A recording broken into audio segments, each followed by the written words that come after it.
Welcome to the Tailwind CSS Crash Course, presented by Scrimba and Coders Tape. If you're not familiar with Tailwind CSS, it is a very rapidly growing utility-first CSS framework that has taken everybody by storm. Let's go ahead and explore all of the features during this course, but let's start with some basics. What is Tailwind CSS? Like I mentioned, it is a utility-first CSS framework, meaning that instead of having pre-made components, you actually have all of the building blocks to make components. It allows you to rapidly build custom designs that don't actually look like a framework, but rather they are 100% custom. Now, it is a low-level framework, and like I mentioned, there are no pre-built components. It gives you all of the building blocks, but give you full creative freedom. And it is highly customizable, though the customizations of Tailwind CSS are outside the scope of this course. What are some of the advantages of Tailwind CSS? Well, for one, it's minimal custom CSS, and sometimes you may not need custom CSS at all. You may be familiar with the huge CSS file that you have to go back and forth with to make some changes to some projects. Tailwind fixes that issue. Now, it is easy to make any design changes right from your view files. You don't have to go to an external CSS file to make some changes to then maybe recompile and put it back onto your server. Everything is done from the view file. And it does give you better developer experience because of this. It is mobile first. Every modern application should definitely start from mobile first. Lastly, it will give you a polished and designed look and feel. The creators of Tailwind have taken great care to make sure that everything looks and feels really, really nice. And I think you'll agree. You may be familiar with Bootstrap, so let's do a quick comparison between Tailwind CSS and Bootstrap. For one, Tailwind does not have any pre-built components. You may be used to going to the Bootstrap website, copying a bunch of HTML and some classes, slapping them on your project, and now everything is up and running. That is not how Tailwind CSS works. Now, this may seem like a disadvantage when you're learning Tailwind, but at the end of the day, it's easier to achieve a custom look with Tailwind. Most Bootstrap websites look kind of Bootstrap websites, and that's what Tailwind set out to fix. Now, one thing about Tailwind is that it looks messy. When you first get started with Tailwind CSS, everything looks really messy. A lot of classes, a lot of stuff to look, versus one single class per element, as you would see in Bootstrap. Now, this is something you get used to, and at the end of the day, you'll see how it actually works in your favor, because it is really easy to parse the look of that particular element from the code. You can see what color it is, if it's bolded, or anything else that that element has. And at the end of it all, Tailwind is highly customizable. It's difficult to customize Bootstrap sometimes, and you're constantly fighting with selectors and things like that to be able to actually customize the look and feel. Tailwind is designed to be customized. So what are some of the resources available to you? The most important one is the official documentation, which you can find at tailwindcss.com. And the second one is this course. I've created a companion PDF cheat sheet. This is going to help you remember everything that you need to know. It gives you a complete compiled course material, so just click on the link in the description to find that PDF. Now, one last little thing. I'm going to give you a shameless plug about who I am. My name is Victor Gonzalez. I'll be your course instructor. I run Coders Tape, which you can find at coderstape.com. It is a free video resource for modern web development. I also have a YouTube channel, which if you like this course, please don't forget to subscribe, as well as some Udemy courses. But with that, let's get started. Let's get started with the first set of classes. That is the background classes. I've put together this slide to show you how the formula goes. We're going to have these for all of the classes that we take a look at. So this particular class starts with the BG, then a dash, then you're going to choose a color, and then optionally you're going to have a shade. There are over 90 shades that actually come with Tailwind. Now the first two don't have a shade, and that is black and white, which makes sense. So BG-black and BG-white, that's just pure black and pure white. Next, you have these colors down here, gray, red, orange, and so on and so forth. Each one of these have 9 shades, starting at 100 and ending in 900. Now, these shades are mostly based around font weight. So if you know font weight, you know that each font has between 100 and 900. This makes it very simple to know that 900 is darker than, say, 800. And then if you need some custom colors in between, you could always do 850, for example. So you have a nice range of colors. All right, let's go ahead and jump into some code. What I've got here in this project is I am simply pulling in the CDN for Tailwind. Throughout this entire course, we're going to be using the CDN because we're not going to need any customizations. So for my body, I can simply add a class right here of, say, bg-black. And if I hit save, take a look at our mini browser. It's black. Same thing, we could do white, which of course is just a default. All right, let's try some of the colors. Let's do BG gray. Let's start with a shade of 100. A little bit hard to see. Let's bump it up to maybe 500. Hit save. There we go. A little bit better. Let's go all the way up to 900. And there we go. A nice and dark gray. Let's try other colors. Let's see, red 900, for example. And maybe even yellow 900. There we go. We can tone it down to maybe 500. This gives you a very nice and chosen color theme for your entire project. Now, the nice thing with this system is that instead of having an infinite amount of color, you can say, I wish that yellow was a little darker. So you would go in here and say, okay, instead of 500, let's go a little darker. Let's go to 600. Okay, that's good enough. Or say, well, that may be too dark. Maybe 500 is the correct one. And as you start to work with Tailwind, you'll see how awesome this is, because you can always bump up a shade or bump down a shade to make something lighter or darker. And it speeds up your design process quite a bit. Okay, so we're doing it right here. Let's go ahead and delete it from the body. But of course, we can always just have a div tag here. We'll say div, give that a class of BG gray 200, for example. We can put some text inside. We'll close up that div. And there we go. We've got a nice background color for that. For example, that could be our navigation. Then we could maybe have our page underneath. We'll add another div here. We'll give this a class of BG white, for example. This could be the body of our page. And then we can have a footer section. Let's say div class. Let's make that BG blue 800. Nice and dark. This is my footer section and that div. And there we go. We've got the 3 sections of a very basic layout for a website with nice background colors. All right, so let's recap and take a look at what we learned during this lesson. Here is our formula. BG dash and then a color. Now the color can be black or white, which doesn't have a shade, or it could be one of these other colors down here. And then for your shades, you have everything from 100 to 900. So 100, 200, 300, 400, and so on and so forth. So that's going to wrap it up for background classes. I'll see you in the next lesson. Next in our learning, let's start talking about sizing using the rem system. If you're not familiar with the rem, one rem equals one character of your document's base font. What that means is that if your base font is 16 pixels, as that is the default for most browsers, then one rem is equal to 16 pixels. So we can deduce that if you needed something to be 20 pixels wide, for example, then that would be 1.25 rems. Now, Tailwind has a particular number system which doesn't have any decimal places. So how do they do it? Well, it's actually quite simple. 1 rem is multiplied by 4 to equal 4 in Tailwind.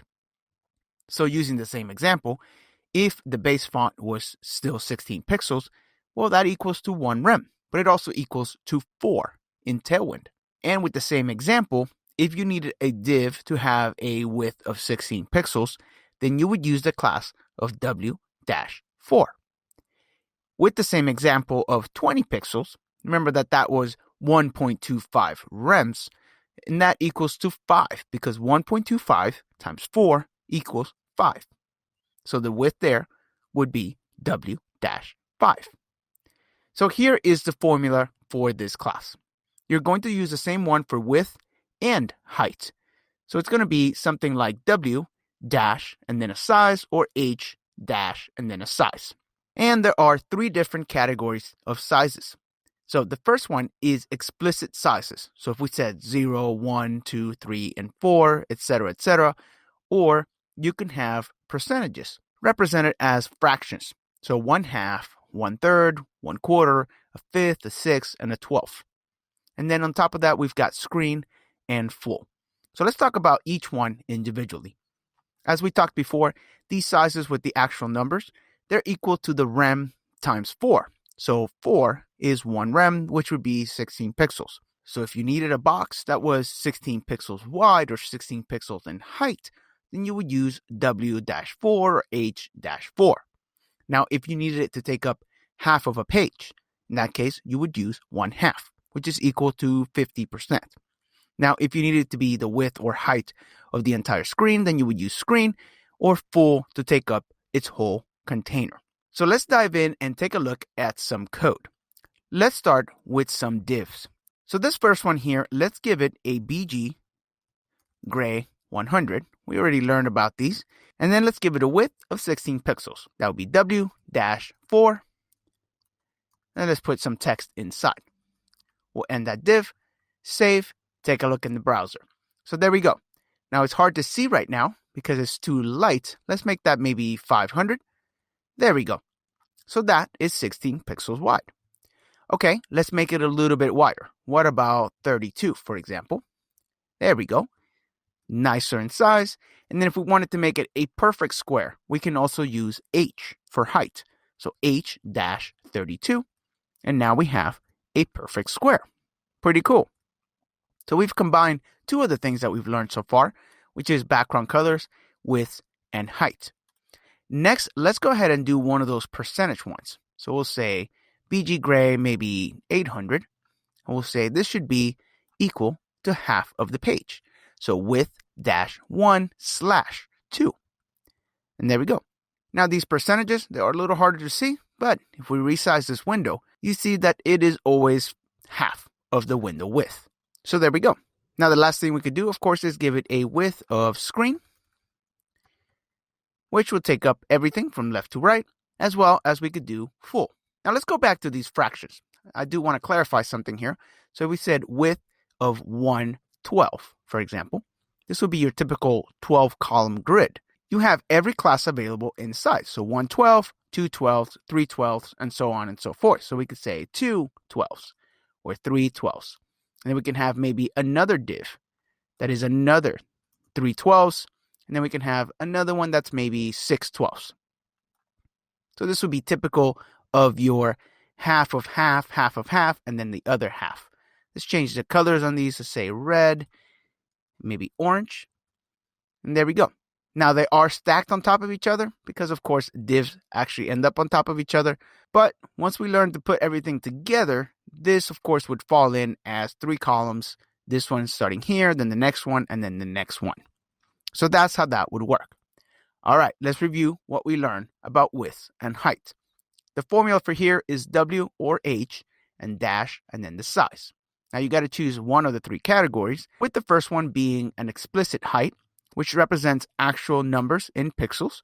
And like we talked about with the numbering system, 4 would be equal to 16 pixels, 5 would be equal to 20 pixels, 6 would be equal to 24 pixels, and so on and so forth. Also available to you, you have these fractions, everything from base 2, 3, 4, 5, 6, and 12, to help you make percentage-wise arrangements. That way it changes if the browser window gets bigger or smaller. And lastly, we have screen and full. Screen would be the height of the screen or the width of the screen, and full would simply make the container as big as its parent has space. So in this particular case, it would kind of equal the same as screen, but as we get further and further, you'll see that full is slightly different than screen. And I've got a challenge for you. So let's jump into the next lesson and start on our very first challenge. Welcome to challenge number 1. Here is what I want you to do. I want you to create 9 boxes that are 20 pixels wide by 24 pixels tall. Now, each box should represent one of the shades of the blue color scheme that comes with Tailwind. So now, go ahead and give this a go, and then I'll give you my solution. All right, let's get started on this. So 9 boxes, 20 pixels wide. We can deduce that that is going to be a width of 5. And then 24 pixels tall, we can say that's going to be a height of 6. So H6. All right, let's start with some divs here. We'll say div. The first one is going to have a class of width -5 and height -6. There we go. Now we'll just add text in here, and then let's close that div. Okay, so I know that I'm going to need 9 of those, but before I do, each box needs to be a shade of the blue color. Okay, so we'll say BG-blue-100. That's going to be my very first one. All right, let's get rid of these comments. Now let's simply copy and paste this 9 times. 4, 5, 6, 7, 8, 9. And now let's change these numbers. 200, 300, 400, 7, 8, and 9. Okay, so that will complete the challenge. You're simply having all of the shades of blue. Now, one of the reasons why I actually gave you this challenge was because I wanted you to see how these shades of blue really work together. Take a look at each color. Each one really builds on the one before and really builds up to the next one.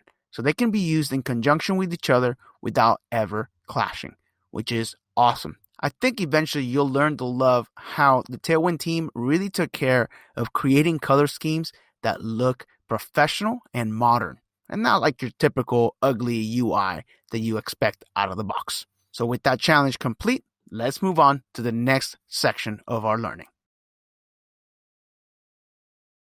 CSS has 2 primary ways for us to add some white space, with margins and padding.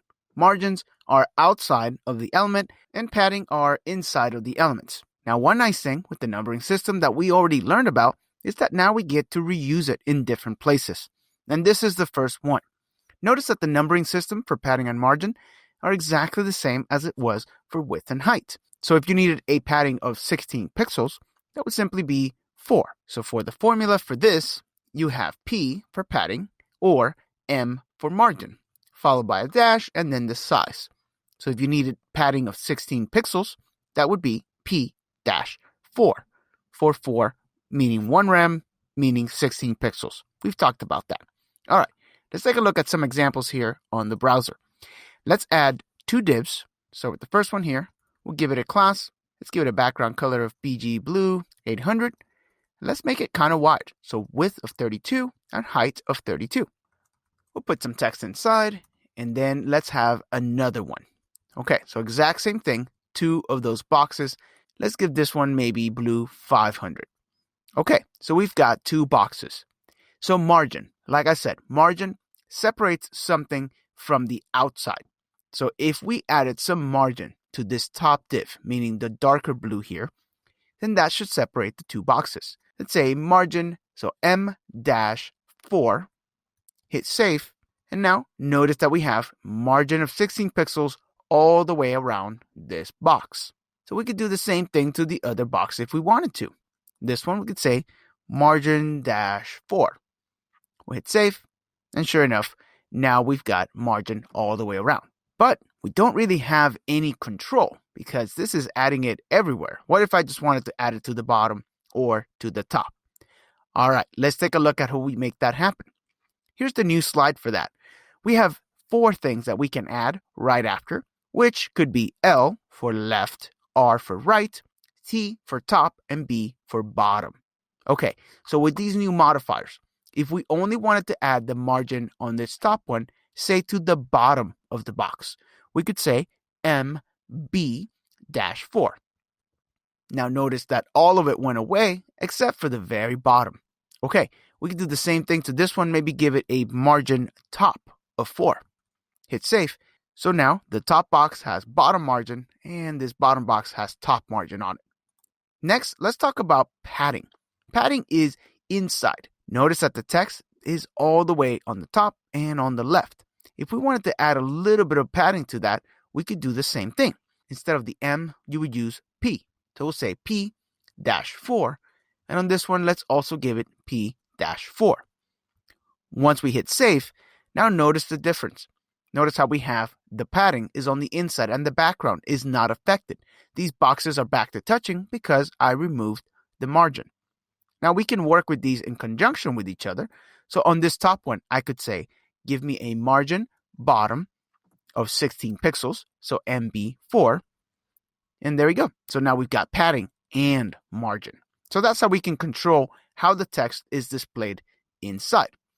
Now, if we had a lot of text, let me just copy and paste this quite a bit, like so.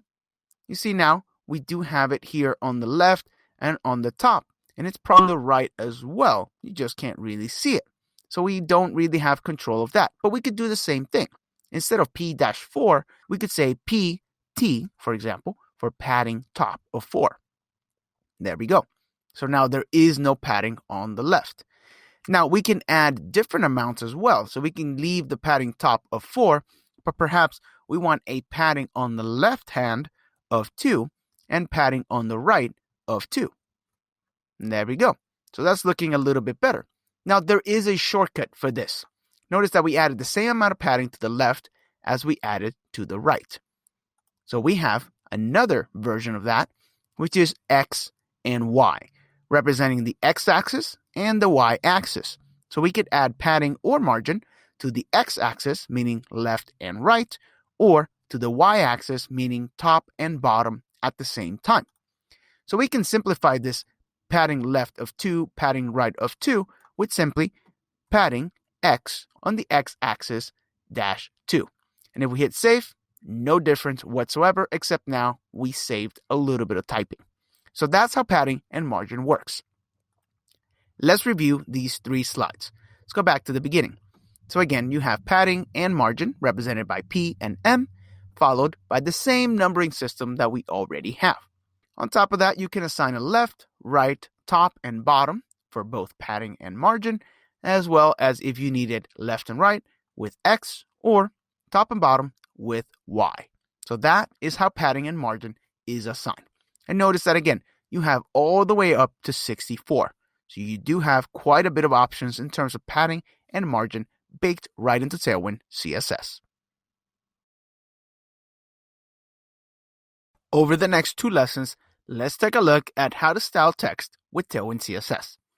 Let's start with font family. There are 3 major families that you can use with Tailwind. That is sans, which will be some sort of Helvetica or similar. There is serif, which is going to be a Times New Roman or Times or something like that, as well as mono, which would be a mono space. Now the formula for this would be font dash either sans, serif, or mono. Let's give that a shot right now. I have a paragraph here. Let's go ahead and add a class of font dash mono. And let's take a look at that. And there we go. Let's also take a look at serif. There we go. As well as sans. And there we go. So that's pretty simple. Now, one thing to know about any of these classes is that if, for example, you want your entire application to have font sans, you can apply that to the body tag. That way, any of the surrounding p tags will also contain that font. So you don't have to add that a bunch of times. You move it up a layer into the body tag. And so now if you wanted the entire thing to be mono, for example, there we go. So it doesn't matter how many other p tags here with other text that you add, you're always going to have the mono text, which is nice. So that's one nice little thing. Let's leave that as font sans. There we go. What else can we do? Up next, text size. So we already talked about the numbering system, and we talked about how it uses REM. So we already know that the base font size is going to be 16 pixels, which is just called base. Now the formula for this would be text dash and then one of the sizes, starting from XS all the way up to 6XL, which would be 64 pixels. So let's start with the very small text XS. And let's take a look at what that looks like. Class text dash XS. Yeah, very small. So you have SM, then you have base. There we go. All the way up to 6XL. So fairly large text. 2XL. Yeah, something like that. So tons of different sizes to choose from. Next, text alignment. So that would be text dash left, center, right, or justify. All right, let's give that a shot. We'll leave that as text maybe extra small. And let's say text right.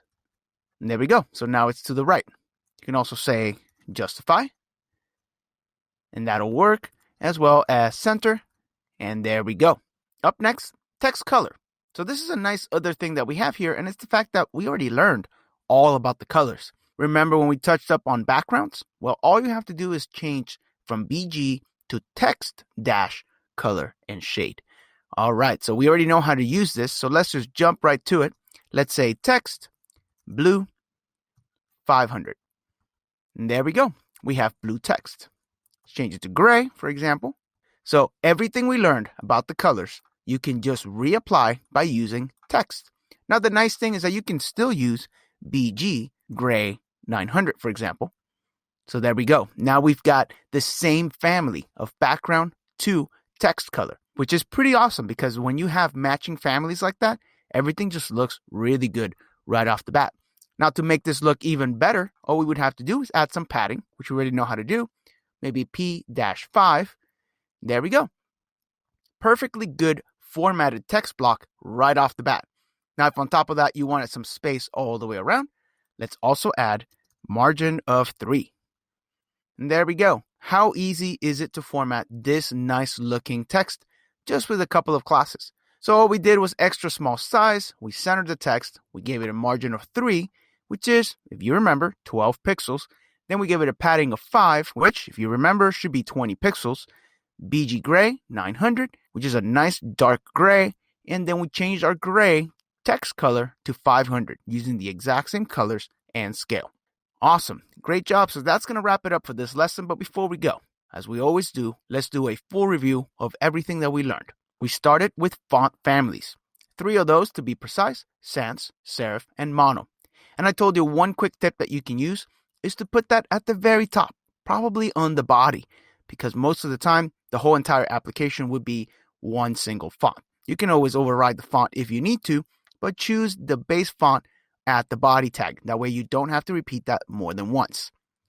Next, we talked about text size. We've been talking about font size almost since episode 1 when we started talking about rems and how it was equal to 16 pixels. So it finally comes up right here where we know that 1 rem is the base. So for sizing, we've got extra small, small, base, large, extra large, and then 2XL all the way up to 6XL.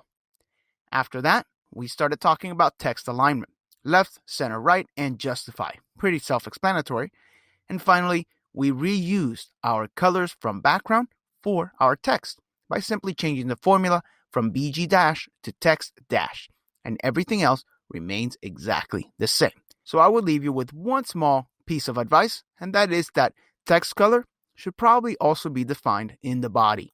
Most of the time, I will use text gray 900 as my base font, just so that I don't have a pure black text, which doesn't look great on most screens. I prefer the gray 900 for overall text. So with that, we'll completely wrap it up for episode 6. There are a lot of text decorations built into Tailwind, so it really didn't fit into a single episode. So here is part 2 of styling text. Let's look at some of the less common things that you may want to know about. First of all, italics. It's simply italic, or to undo that, just not italic. So we can add something here in our p tag, class italic. And if we hit save, of course, we have italic text. One thing we can do is grab a little piece of text like so, and let's wrap it in a span. We'll paste that back in, close our span, and then let's give this a class of not italic. Like so. So now we've got non-italic text in the middle of our actual italics. So that's how italic and not italic works. It just allows you to italicize and unitalicize anything that you need on command. Next, font weight. This is a very important one. We even talked about it earlier on, and that is that we use the font weights for all of our color shades from 100 to 900. So the formula is font dash starting with hairline all the way up to black. So let's take a look at some of that. In this same span here, why don't we add font bold? And there we go. We've got some bold right inside of there. So after that, of course, it would be something like extra bold and then black. Let's see if we can get black to work. Black. Yeah, there we go. Nice and black text. Awesome for things like headings. So plenty of space here with the font weights. You've got all of them represented. To be honest, most of the time, you're going to use normal, semi-bold, bold, and black. Some of these hairline thins and lights, most fonts don't even support that. So just keep that in mind. Next, letter spacing. How much space there is in between the letters. Huge disclaimer on this one. We've been talking about rems this whole entire time, but we never talked about ems, EM. You got to remember that tracking, which is letter spacing, is measured in ems and not rems. The difference between em and rem is that em uses the parent's font size. So if you have a nice text 6XL, the letter spacing there is going to be based off of its parent. So it's going to be based off of 64 pixels, as opposed to rem, which would always be represented by 16, because that is the font base of the entire document. Why does this make sense? Well, it makes sense because the letter spacing is based on the font size that it is. If you based it off of the font size of 16, then it really wouldn't work. At a big font size, your letter spacing would be totally off. It would not be enough. So that's why tracking is based on ems. So let's give that a shot. Let's try tracking wider. Let's go right up here and let's say tracking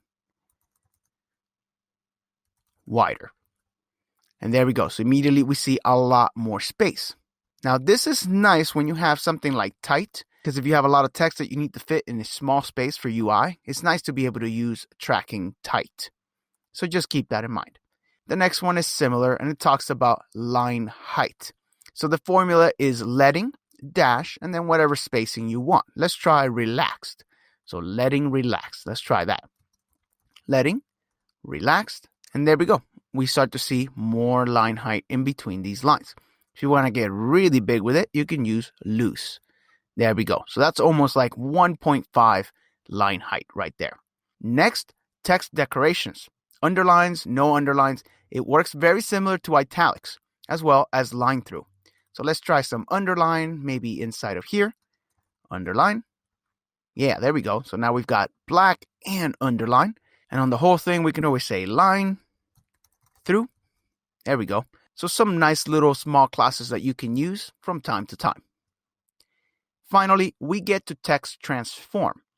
You may not even know this, but CSS alone can do uppercase, it can do lowercase, and it can even capitalize. And this is all without the need of any JavaScript, or PHP, or Node, or anything like that. So let's try some of that. Let me remove this line through and letting loose, and let's say uppercase. There you go. So our entire text is now uppercase. Of course, you can always say lowercase instead, and it does the same thing, as well as capitalize, which will take every single word and just capitalize the first letter. This is great for titles. Now, one thing is when you have capitalized, for example, in the middle of it, you can say uppercase, and now you've got that double. But don't forget, you also have normal case. So we could have done normal case right here. That way, that particular line, even though the whole thing is capitalized, this particular section here is normal. So as we always do, let's go ahead and review what we learned. Italics are very simple using italic and the inverse, which is not italic. For font weights, we've got everything from hairline all the way to black with the formula of just font dash normal or font dash bold, font dash black. Letter spacing. This is a particular one because remember, it doesn't use rem, but it uses ems, which is based off of its own font size as opposed to the document's font size. We have everything from tighter all the way to widest. Leading, this is the line height of each line, from none to snug, normal, and loose. So if you want double line height, that would be loose. If you want 1.5, then that's just normal. For text decorations, we've got underline and no underline, which is similar to italic and no italic, as well as line through, which just puts a big line in the middle of your text. And then we finished up with some text transformations of uppercase, lowercase, as well as capitalize, which is good for titles, and normal case if you need to undo any of the 3 classes above. So with that, we'll wrap it up for styling text, and let's jump into a new challenge. Welcome to challenge number 2. Now that we have all this text styling, all this padding, backgrounds, we have all this cool stuff that we can use, let's jump into something a little bit more realistic. I've got some text here, and honestly, it looks awful right now. It's nothing but text on a white background. Not very pretty. So, let's talk about each challenge that we have. Then I'll give you a minute to take a look, do it yourself, and then we'll get back together and do it at the same time. All right, so starting off the top, we've got an H1. So always a heading is going to need a bigger font size, nice and dark, maybe bold even. In this particular case, is asking for a dark gray. And it's also asking for title case. Okay, so we'll have to apply transformation to that. This paragraph section here, it just needs a typical paragraph styling with 1.5 line heights and letter spacing. So nice and even letter spacing all the way around. Okay, this third section here, it should be treated like a quote. It needs a background with plenty of padding and italic on the title being this instructor title down here. So this whole section here needs to be treated like a block quote. And then finally, we've got a button down here. It's a call to action button. It needs to be blue with good padding, and it needs to be uppercase. So another one of those transformations. Awesome. So go ahead and give this a go. And when you're ready, let's do it together. Let's get to work. So on this H1 here, first thing is it needs to be title case. So that's easy. Let's add a class here, which is going to be capitalize. And it needs to be heading 1. So I do know it needs to be a little bit bigger. So let's do text, maybe XL. And it needs to be dark gray. So we'll say text, gray, 900. We'll hit that save. And yeah, that's looking pretty good. There it is up top. Up next, we need paragraph styling. Now, one thing I need right away is I need a little bit of spacing between that H1 and this text. Well, we already know how to do that. So let's add some margin top. Margin top of 4, maybe 3? Yeah, 3 looks good. One thing here is I always put my margins and paddings on the element that it actually affects. Sure, you could put in the H1 a margin bottom of 3, but it doesn't make a lot of sense because this paragraph is the one that is being affected, not this H1. So why would there be margin on a paragraph that doesn't get affected? So I always put the margin on the element that actually does get affected. So we've got a margin top here. We need 1.5 line height. So we'll try letting loose. We got nice line height there, and then letter spacing. So that will be tracking. Let's try wide. There we go. Okay, that's a good looking paragraph. Next, we've got this quote section here. It needs a background and plenty of padding. Okay, so first thing I want to do is actually cut this out. And this was a bit of a trick. See if you could figure this out. We actually need to wrap this in a div because we need to put the background on the entire thing. So we actually needed to wrap that in a div. I left that as a bit of a challenge for you. So to this is where we can add our margin and our padding and everything else. So let's start with some margin all the way around of 2. And then let's add some internal padding with padding of 4. And let's see what that looks like. So right off the bat, this is already starting to look much better. Let's go ahead and add that nice background to it. We'll say BG blue. Let's try 900. Yeah, that looks really good. Maybe even a little bit more padding on the inside. Let's do padding 6. Yeah, I like how that looks much better. But now this text does need to be white or something similar. Let's try text blue 200. Yes, I like how the blue font really matches the blue background as opposed to using just white. Check this out. Yes, you could use just white, but this looks really harsh. I like the look of having a faded blue basically be part of this entire thing. Okay, what else do we need? We need plenty of padding and we do need italics on this. So let's add class here of italic. There we go. And let's add some margin to this name here with margin top 3. There we go. That's looking better. And maybe the name itself and all of this maybe should be a different color. Let's try text gray 400. Yeah, that looks good. Awesome. So we've got that pretty much lined up. Let's see if we met all the requirements. So treat it like a quote. Yep. With a background, we got a background. Plenty of padding. Yep, we got padding.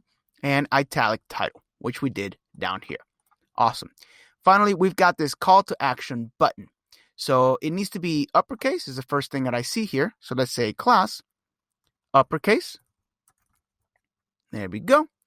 And let's scroll here. And now it needs to be blue with good padding. Let's go ahead and maybe use a different type of blue. So we'll say BG blue 500. There we go. Let's change the font color to text blue 100. There we go. Now let's add tons of padding. Maybe let's do PX of 4. So left and right. And then let's do PY 3. That's much better looking button right there. So anything else we need to do? No, just a call to action button, blue with good padding and uppercase. So there we go. So that resolves the challenge. So we've got our title up here. We've got a nice paragraph with nice styling. We've got a quote style kind of paragraph here. And then we've got an enroll now call to action button that we even did some text transformations to. So pretty cool with that uppercase class. So that's going to complete challenge number 2. So when you're ready, let's move on to the next thing. Let's start talking about borders. Borders are something that will give your projects nice styling. Tailwind CSS makes working with borders very simple. Let's start with the most basic of the border classes, the border itself. You can add border as a class to anything, and it will simply add a nice light gray 1 pixel border, denoted here by empty. So what this means is simply just border, no dash, no thickness. On top of that, we can add border dash 0. If we wanted 0 pixels, meaning get rid of the border, we can also do 2, 4, and 8. Let's take a look at that in action. What I've prepared for us here is just simply a box, which is right here. Very simple box, nothing yet in terms of border. So let's add a class here of border. And if we hit save, right away you see a 1 pixel gray border all the way around. Like I said, you can add dash 2 to make it a 2 pixel border. You can do dash 4 for a 4 pixel border, and then dash 8 for an even bigger border of 8 pixels. Awesome. That's pretty simple. Let's move on to the next thing, which would be how to pick sides for your border. So there are 4 modifiers that you can add: top, bottom, left, and right. And they all work with all the different thicknesses. So it would look something like border dash T dash 8, for example. So now we see that we have a nice border of 8 pixels over the top. You can say bottom with dash B, left with dash L, and R for the right side. Pretty cool. Nice modifiers there that you can use. Next, let's talk about colors. Here we go. Let's recycle these colors once again. It works exactly the same way as it does with background, and it works exactly the same way as it does with text. Except now, the formula changes to border dash color dash shade. So on that same thing, let's keep that border, maybe let's put it back to the top. Border top of 8, there we go. Let's change the color. Border dash blue dash 800. And there we go. We've got a blue one now. How cool is that? You're able to change the border and the color and do everything through Tailwind CSS classes.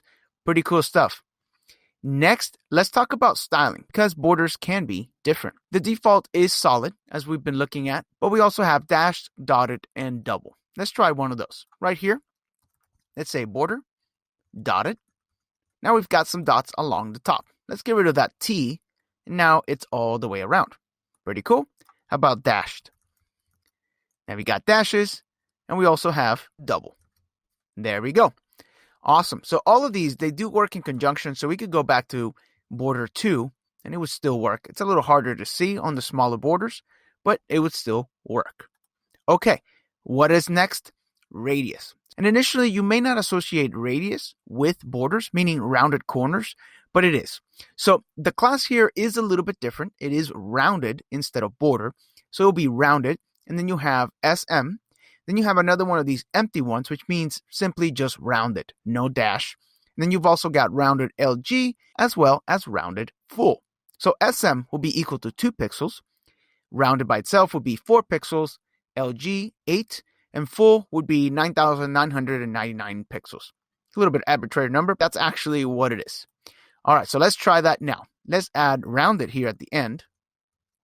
And now we've got small rounded corners. If you want to make them bigger, you add the LG flag. There we go. So now we've got even more. Let's get rid of these doubles. So I think it'll be easier to see. There we go. So there you see some nice rounded corners. Pretty cool, right? The other thing you can do here is SM, of course, as well as just rounded by itself. It is a little bit rounded, not too much. Awesome. If you do need to remove it, you do have rounded none. So if it is inside a class that is rounded, you need to remove it. That's how you would get rid of rounded corners. Lastly, let's talk about rounded sides. So you can actually pick what side you want rounded. So for that, let's change up our example a little bit. But before we do, let's explain what the options are. First of all, you have top. And top, you may think just means the top. But if you think about it, because we're talking about corners, when you do something like top, you're actually touching 2 corners. So the top would actually touch the top left and the top right. Same thing for things like right. The right would touch the top right and the bottom right. Bottom would be bottom left and bottom right. And then the left will be top left and bottom left. If you want to target a specific corner, you could do things like TL for top left or TR for top right, BR and BL for bottom right and bottom left, as you can imagine. All right, so let's give this a go. Let's change up this example a little bit just so we can see it better. Let's get rid of the border 8 and just have a regular border. And now let's do rounded dash top. So now you notice that here, it's not rounded in the bottom corner, but the top 2 corners are rounded. Now, of course, we can associate those with sizes, so we could say LG. You can really see it. And if we go to full, you'll really see it. So there we go. Then we could do top left, for example, to only target 1 corner, as well as things like bottom left. You get the point. You can basically target any corner and do a rounded corner on it. So that's going to wrap it up for borders and radiuses. Let's review everything that we looked at. For borders, we've got a primary class, which is just border. A simple border will just give you a 1 pixel gray border. You can add the dash 0, 2, 4, or 8 to make the border thinner or thicker, depending on what you need. Additionally, you can also choose what side you want the border on. You get to choose from top, bottom, left, and right. And you can also combine that with the thicknesses. That way you can have a nice border just on the top or just on the right. It is actually very stylish when you do that. And they would still match to the same thicknesses of 0, 1, 2, 4, and 8 pixels. We also have the repurposed colors that we talked about from backgrounds and from text color. So all you have to do is change from BG dash color and shade to border dash color and shade. Same exact colors, same exact shades. For border styles, we've got solid, dashed, dotted, and double. All come from CSS itself, as well as none if you need to remove the style. For radiuses, we've got 4 primary sizes. Small, which is 2 pixels. We've got just a regular base class, which is just rounded, which is this empty one here, with 4 pixels, as well as large and full. Then we can also combine it to target a specific side, whether you're targeting an entire side or a specific corner, using these modifiers right here, from T all the way down to BL for bottom left. So that is going to wrap it up for radiuses and borders. Let's do another challenge, and this time, let's tackle a bunch of different buttons. I'll see you there. Welcome to your next challenge. In this challenge, I've set up different buttons for you, and I've left a lot of interpretation up to you. I do want you to make some nice stylistic choices for your buttons, but let's walk through each one, give you what I'm thinking about, and then jump into the Scrimba platform, make sure you implement your own version, and then I'll show you how I would do it. For this first button here, it's going to be a submit button. Blue background, rounded corners, and a thick left border is what I'm thinking. For this next one, it's a cancel button. Technically, because it's a destructive action, maybe let's do red text and some sort of outline. For the save button, let's go with an indigo background, bottom border, and indigo text. Again, I'm leaving a lot of the creativeness up to you. I'm just giving you some guidelines. For this fourth one, a buy now button. I'm thinking a large button, thick, rounded, and lots of padding. One of those landing page buttons. And on this fifth one, an outlined serif font, uppercase, rounded corners for send postcard. So get started with those, and when you're ready, let me show you what I came up with. All right, let's jump to it. Let's take a look at what we have in the browser first. Of course, just 5 buttons on top of each other. Let's start with this first one, blue background and rounded. So let's do BG, blue. Let's go with an 800 for this one. And rounded, let's do rounded, maybe LG. And thick left border. Okay, so let's say border on the left, -8. That's as thick as they come. So there we go. So right off the bat, obviously that is not going to work because of the border color. So let's say border blue, maybe 700. There we go. That's not too bad, but this text is just not cutting it for me right now. Let's start by adding some space. Let's add a padding top and bottom. So that's PY of 2. And then let's add some left and right with PX of 4. Okay, so that's looking a little bit better. And now this text here, let's make it text gray 200. Okay, might be too bright. Let's go with 400. Yeah, that looks a little bit better. And it's also too big. So let's go with text extra small. Is that going to be too small? Yeah, let's go with text small instead. There we go. We've got a nice button there. Now, just to separate it from everything else, let's just give it a margin of 8 all the way around. And there we go. Okay, so that's a nice little button. Margin of 8 might be a little bit too much. Let's change that to 4. There we go. Okay, so that's looking good. That's not a bad looking button. Next, let's jump into this cancel button. Red text and outlined. Okay, so let's add a border. Let's go with -2. And for color, let's do border, red, 500. And then for text, let's do text, red, 500 as well. Okay, let's do rounded corners. There we go. And let's add some padding. Let's do P3 all the way around. Yeah, that's too much on top and bottom. So let's keep that for PX. And then let's do PY1. Yeah, that looks a little bit better. As we did with the other one, let's add a margin 4 all the way around. So that way we have a nice style button. That's a pretty cool button. You can always round up a little bit more if you wanted to, or even full if you wanted to do something like that. So your choice how you implemented that one, but nice clean button. Up next, let's start with this light background indigo. Okay, so let's say BG indigo 200, and then let's go with bottom border. So border bottom. Let's go with border bottom pretty thick. Let's go border bottom 4. And let's do border indigo 800. Yeah, I'm liking that. Let's do PX3 and PY1. That's another good looking button there. Let's go ahead and do margin -4 so it can get separated. And there we go. This could even stand to have a little bit more left and right padding. Let's go up to 4. Yeah, something like that. That could work. If you want a bottom border, but top border as well, you can say border T4. Same thing. So now you got top and bottom border. Just a little trick there that we didn't really talk about. Let's go on to this buy now button. Large button. Okay, this is the thing about this button. I just want it to be huge. So let's do rounded full on this one. Thick borders. So let's do border 4. There we go. And then let's give it lots of padding. PX8 and then PY3. Yeah, that's not even enough. Let's go to PX12. Maybe even 16. There we go. Nice and large button. One of those buttons you would see at the end of a landing page. Let's do uppercase. Yeah, that always looks better. Let's do font bold. Yeah, that's starting to look really good. Text SM. There we go. Now let's do color for this. What do you think we should do this one in? How about orange? So let's say BG orange 600. Yeah, I like that. But now the border doesn't match. So we could say border orange, make it darker, maybe 800. There we go. Let's give that some margin so we can see it better. Margin of 4. There we go. So that's a nice big landing page button. Let's wrap it up with this send postcard. So this is supposed to be outlined. So let's say border, serif font. So font, serif, uppercase, and then rounded. Let's do rounded LG. Let's see what that looks like. There we go. That's not bad, but as with every button, it's going to need some padding. Let's try P2 all the way around. Yeah, that doesn't look too bad. The text is too big, so let's go with text extra small.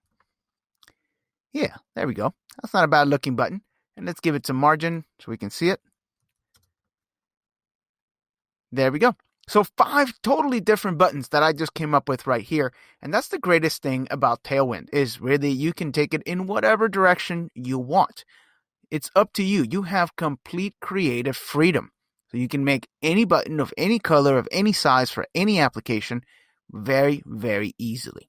So that's going to complete challenge number 3. So let's move on to the next topic.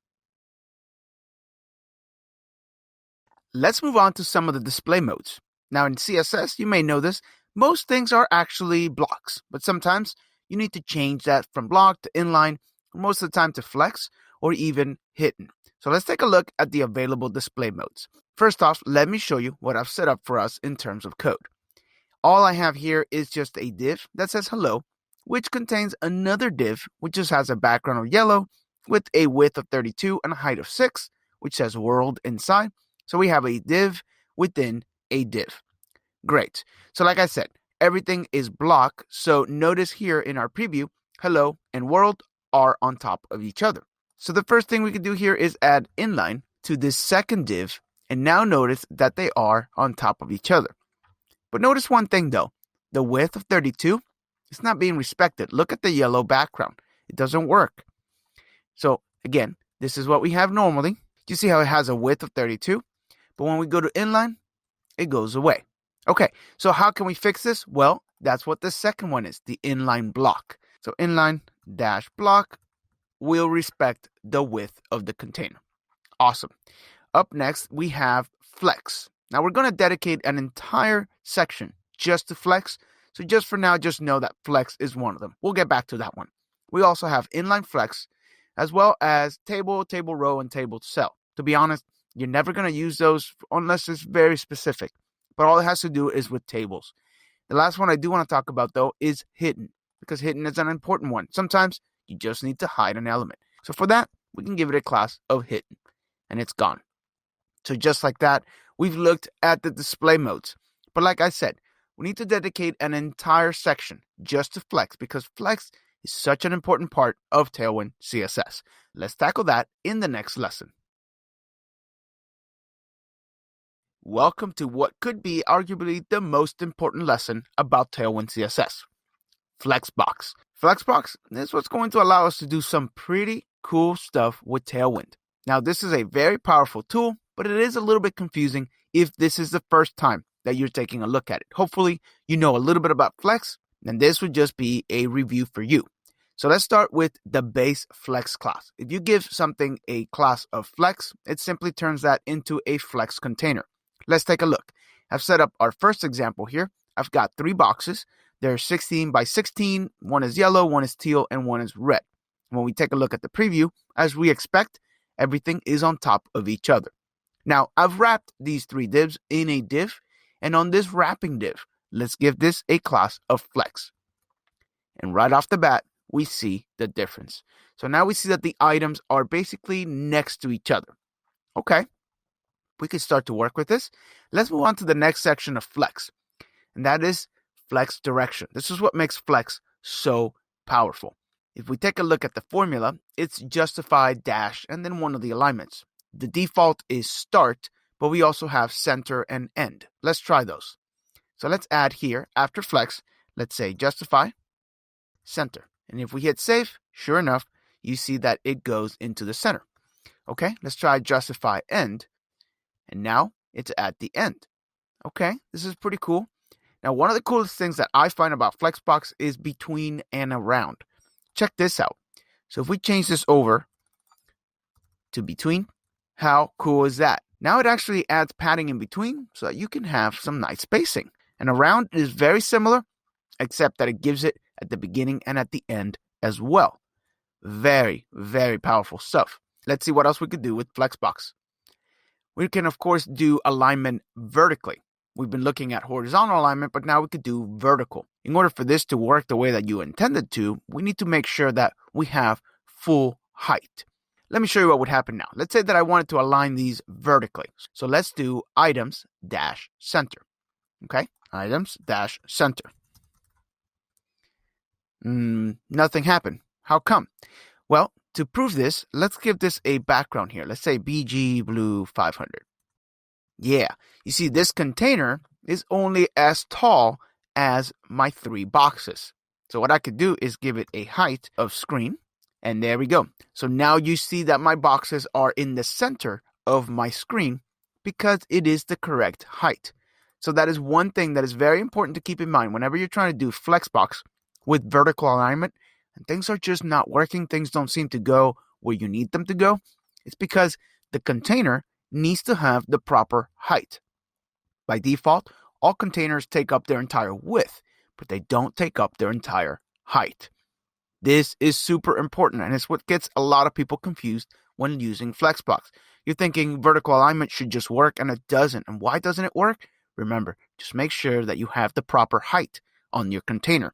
One great trick there is to do exactly what I just did, to give it a background color so you can visualize how tall your container is. All right, let's try some of these other flex alignment tools. Let's try end, for example. So let's do items end. Yeah, and as you can expect, it bumps them to the bottom. And we also have end and baseline. Now, the thing is, to show you some of these, it's actually easier to show you with some text. So I've devised a second example here that we can take a look at. I'll comment out the first example, and let's uncomment the second example. And let's take a look at what we have. So very simple flex container. Notice that I do have flex here. And then I've got a div that has basically just a bullet point in 2XL. And I've got a p tag with 5XL text. But now if you take a look at my bullet, it's all the way to the top. So how could we use flex to align these items? Well, let's do some of this items end, for example. Items end. Yeah, so now you see that the bullet goes to the bottom. You could say item center. So now you see that the bullet is in the middle. What else do we have? We've got start and stretch. Okay, let's see what those look like. Let's start with start and stretch. Those two seem to do the same thing, but they don't. There's a slight little difference here. What I could do is give this bullet a background. Again, just to visualize what we are actually getting. Let's do BG Blue 500. If I hit save, notice that the background extends the full height of the entire container. Okay, so that is if we have stretch, which remember is the default for this. If we change this over to start instead, notice what happens. Yes, my bullet is in the exact same place, but my container is only as tall as my bullet, not as tall as the container. So that is the slight difference between items start and items stretch. And again, item stretch is just your default, so nothing there. So this is how we can vertically align some items and horizontally. And of course, they could be used in conjunction with each other. So now let's change this up quite a bit. Let's actually go back to our first example so we can talk about Flexbox direction. As soon as we turned on Flex, if you remember, let me comment this one out. And let's bring back our original example. There we go. Let's clean it up and just simply take everything off. Remember when we turned on Flex, all of my boxes, they just got next to each other. Okay, but you can change the direction of Flex, meaning we are flexing in the horizontal direction. We can also call that a row. We are flexing on the row direction. That is just the default. But we also have another way, which is we can reverse the entire row with flex-row reverse. Let's give that a go. So let's say flex-row reverse.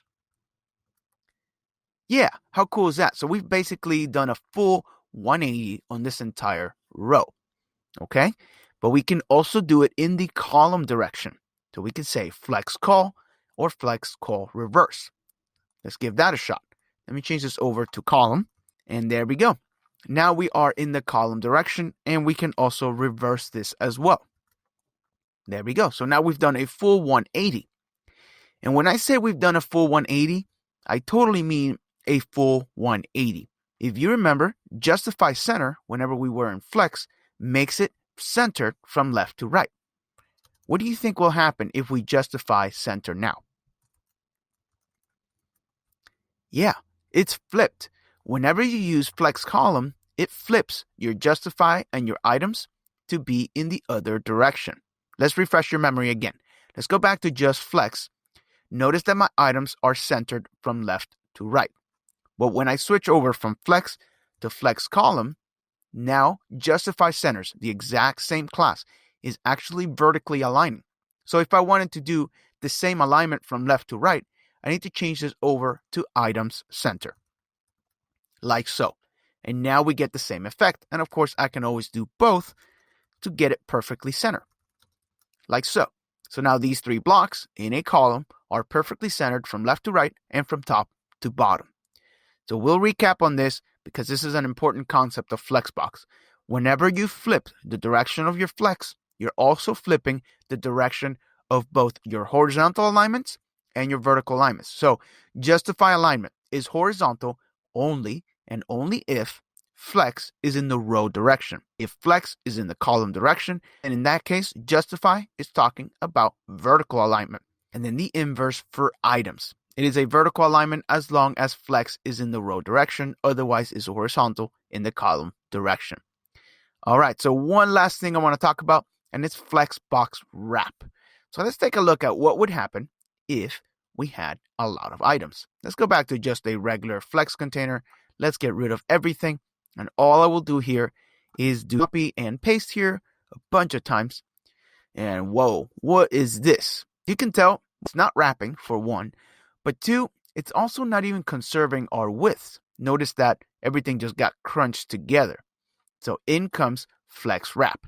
Now flex no wrap is the default, and that's what we are seeing right now. But we do have flex dash wrap and flex dash wrap reverse. Let's take a look at that. We'll add the class flex wrap, and there we go. So now we see that we are able to actually wrap this all the way around, and it doesn't matter how many we have. Now the nice thing here is if I resize this, notice how it changes. Okay, perfect. Now you also have wrap reverse.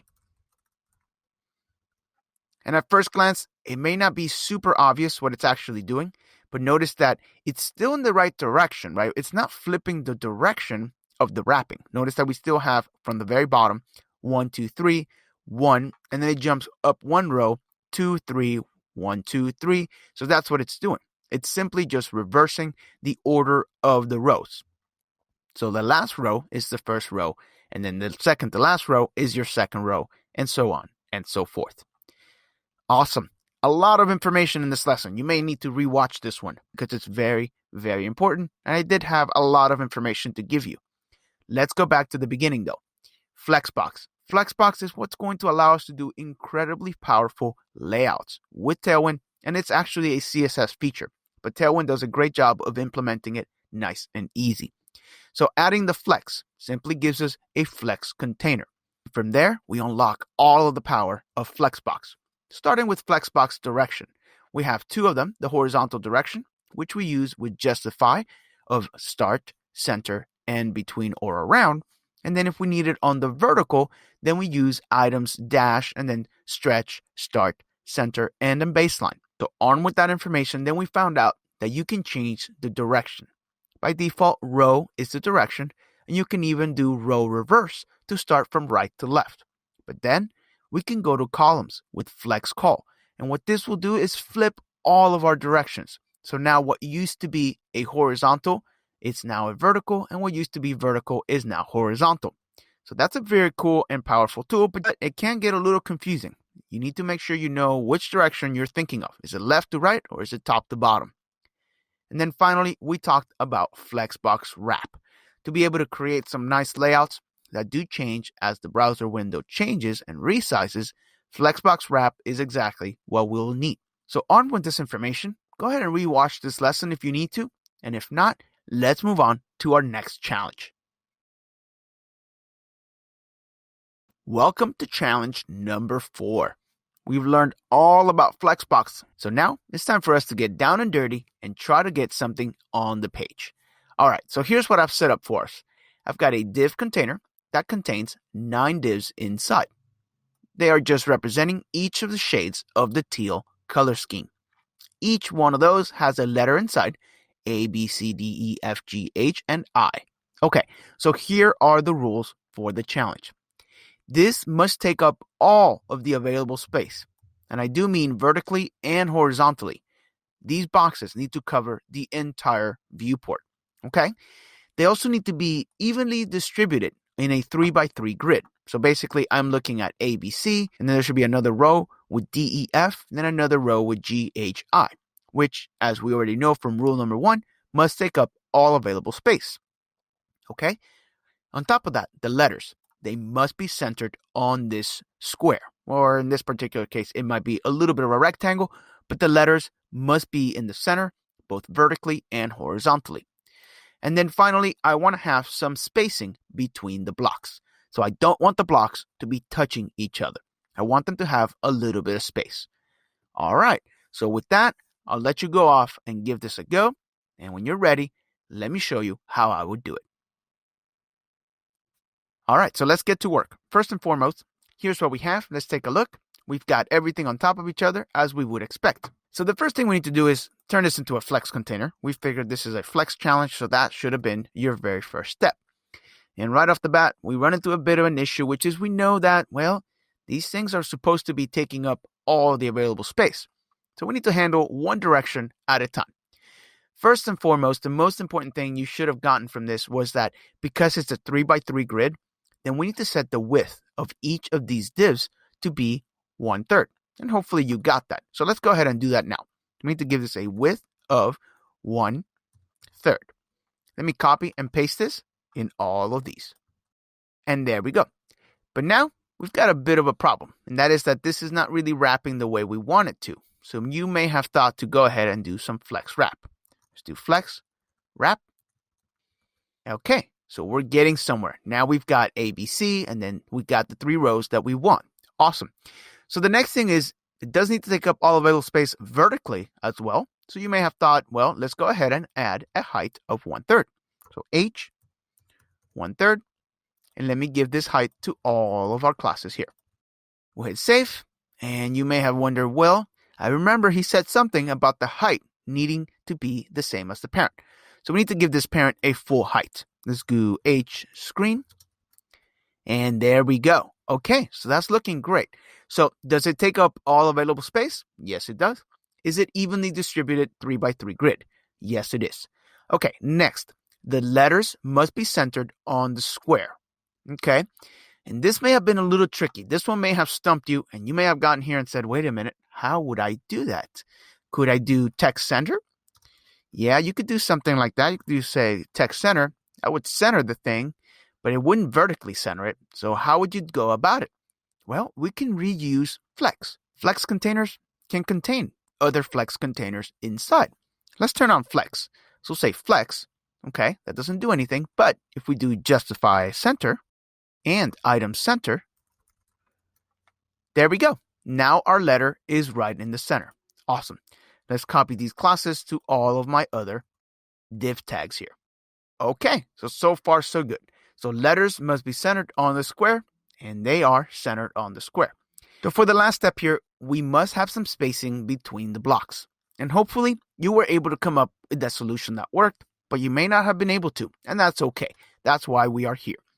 You may have thought to just add some margin here. Let's say margin of 2. But that breaks the entire layout, doesn't it? It doesn't work the way that you would think that it would, or the way that you wished it did. So what would the solution actually look like? So let me show you. What we needed to do was wrap this in a new div. Let's create a new div now. It will have some classes. Then we'll have this inside of it. And then let's go ahead and close the div. So far, the only thing I've done is just wrap this in a div. This div does need to have a class of flex. That doesn't change much, but it also needs to have a width of 1/3 and a height of 1/3. So let me cut them out of this and let's move them to this wrapping parent. Okay, so our layout is back to what it needed to be, but now we don't have that margin. Now we can add that margin though. We can say margin of 2. And now we've got the margin that we want, but now it's not taking up the entire container. But we can fix that with just a width of full. And there it is. So that's what it would take for us to have some margin all the way around each of these boxes. I will go ahead and finish this out each at a time, and I'll show you the final solution. And there it is. Here is our final solution. We've got all the requirements met, and we've done a nice 9-square gallery. Let's check out all of the things that we did. Does it take up all available space? Yes, it does. Is it evenly distributed 3x3 grid? Yes, it is. Are the letters centered on the square? Yes, they are. And there must be space between the blocks. And we got that with this solution that we have. Great, great job. The next lesson, let's move on to the next thing. No modern application would be complete without a responsive design. So let's tackle responsive design. If we took this class, for example, just a background of blue 500, Tailwind actually makes it very simple to create that in a responsive way. All we need to do is add one of the breakpoints in front of it as SM, for example, for small, and then colon, and then the same class name. So we can then deduce that if we had another breakpoint of LG, then that would be LG colon BG Blue 500. So what are the breakpoints? Up until now, we've been using the all breakpoint, which is when we don't use one at all. We do have SM, which starts at 640 pixels wide, meaning when the window is at least 640 pixels wide, but no wider than 767 pixels. Because at 768 starts the medium breakpoint. We have a large breakpoint at 1024 and the extra large breakpoint at 1280. So how would we use these, and what are the classes that are available to us? We've got quite a few. So let's start with the more basic ones. Background color, width, height, padding, and margin. All right, so I've devised a small sample here for us to work with, and that is BG Blue 500 on the body of our page. And if we take a look, nothing different. I haven't done anything yet. So let's just say that starting at the medium breakpoint, I want to change my background color. I could say at the medium breakpoint, colon, let's change it to BG red 500. Now when I hit save, I don't see anything, but if I resize the viewport, as soon as I break that medium, there we go. Now my background is red. I come back to the regular size and it's back to blue. Just for smaller sizes here, let's go ahead and make this small, and let's see what that looks like. There it is. So just like that, we're able to do responsive design. Now the way that we have it right now, it's not very useful because most of the time you're not going to change the background, but it's awesome to be able to do things like padding. Let me show you an example of that.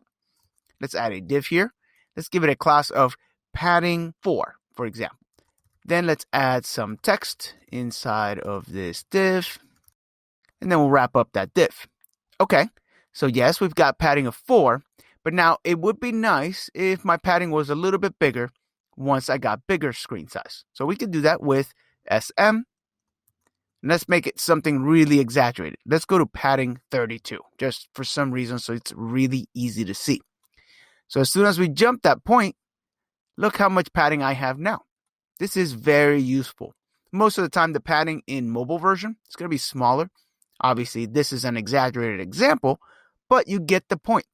All of the classes that you already learned, all you have to do is add SM. Now, not all of the classes are responsive, but most of the classes that you would want to be responsive are responsive by default. Let's keep reviewing what those are now. So we've got background color, width and height, padding, and margin. What else can we use? All of the font classes are also available. You can change the font family, the font size, if it's left, right, or center, the color, bold, tracking, leading, and uppercase. Let's try a couple of those examples. Let's say that in my small breakpoint, I want to go ahead and make the font bold. We'll say fonts, bold, hit save.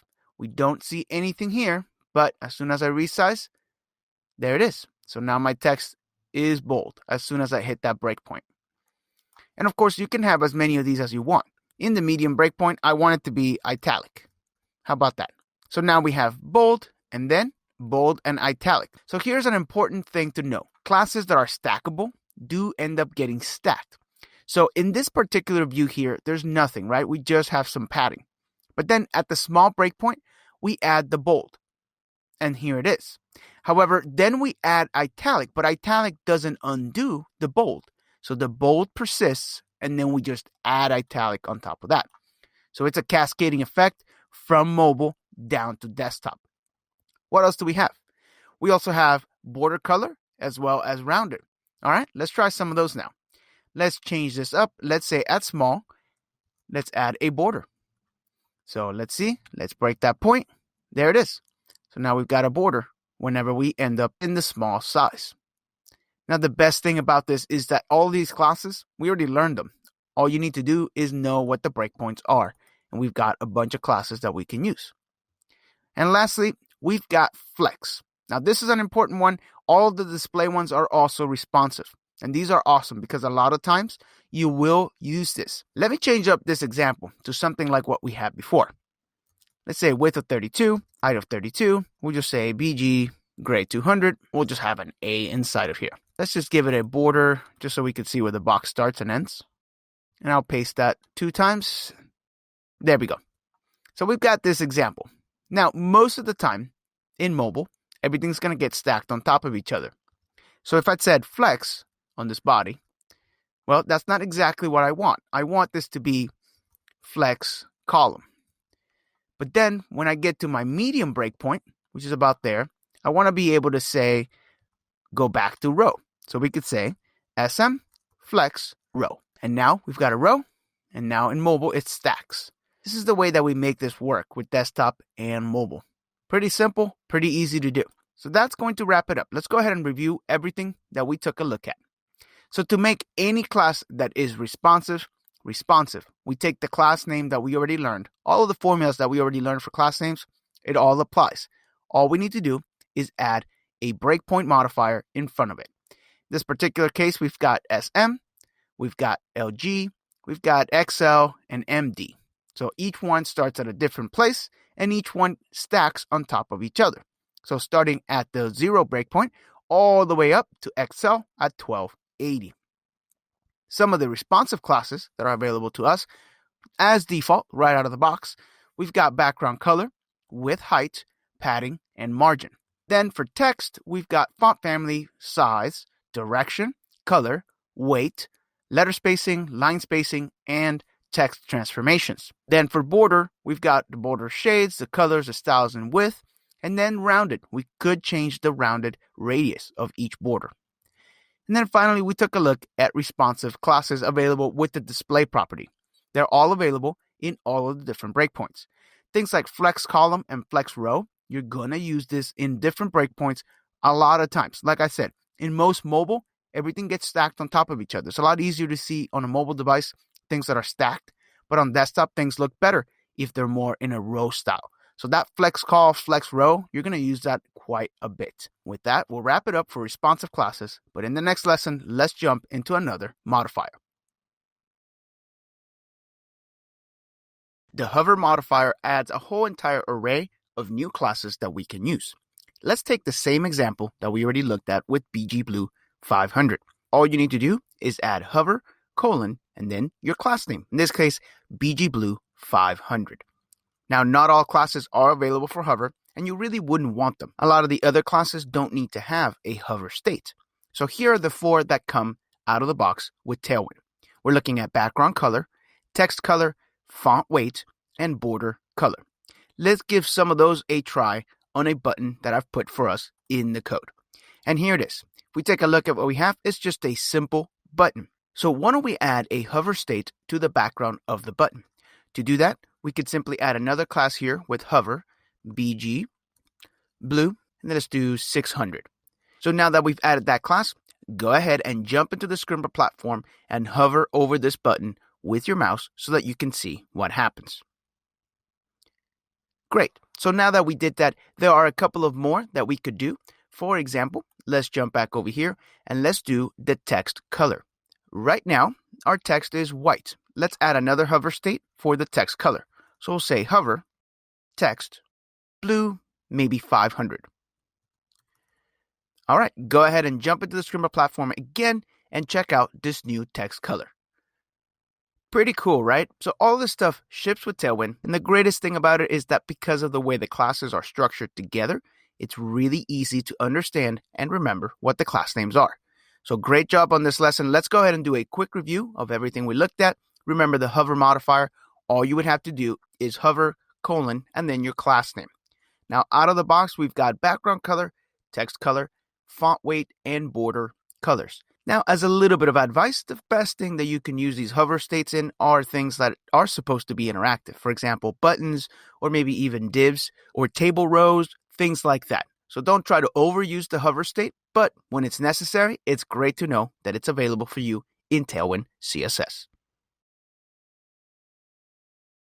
We have a third modifier at our disposal, and it's the focus modifier. As we've done before, let's take a look at the example with the background blue of 500.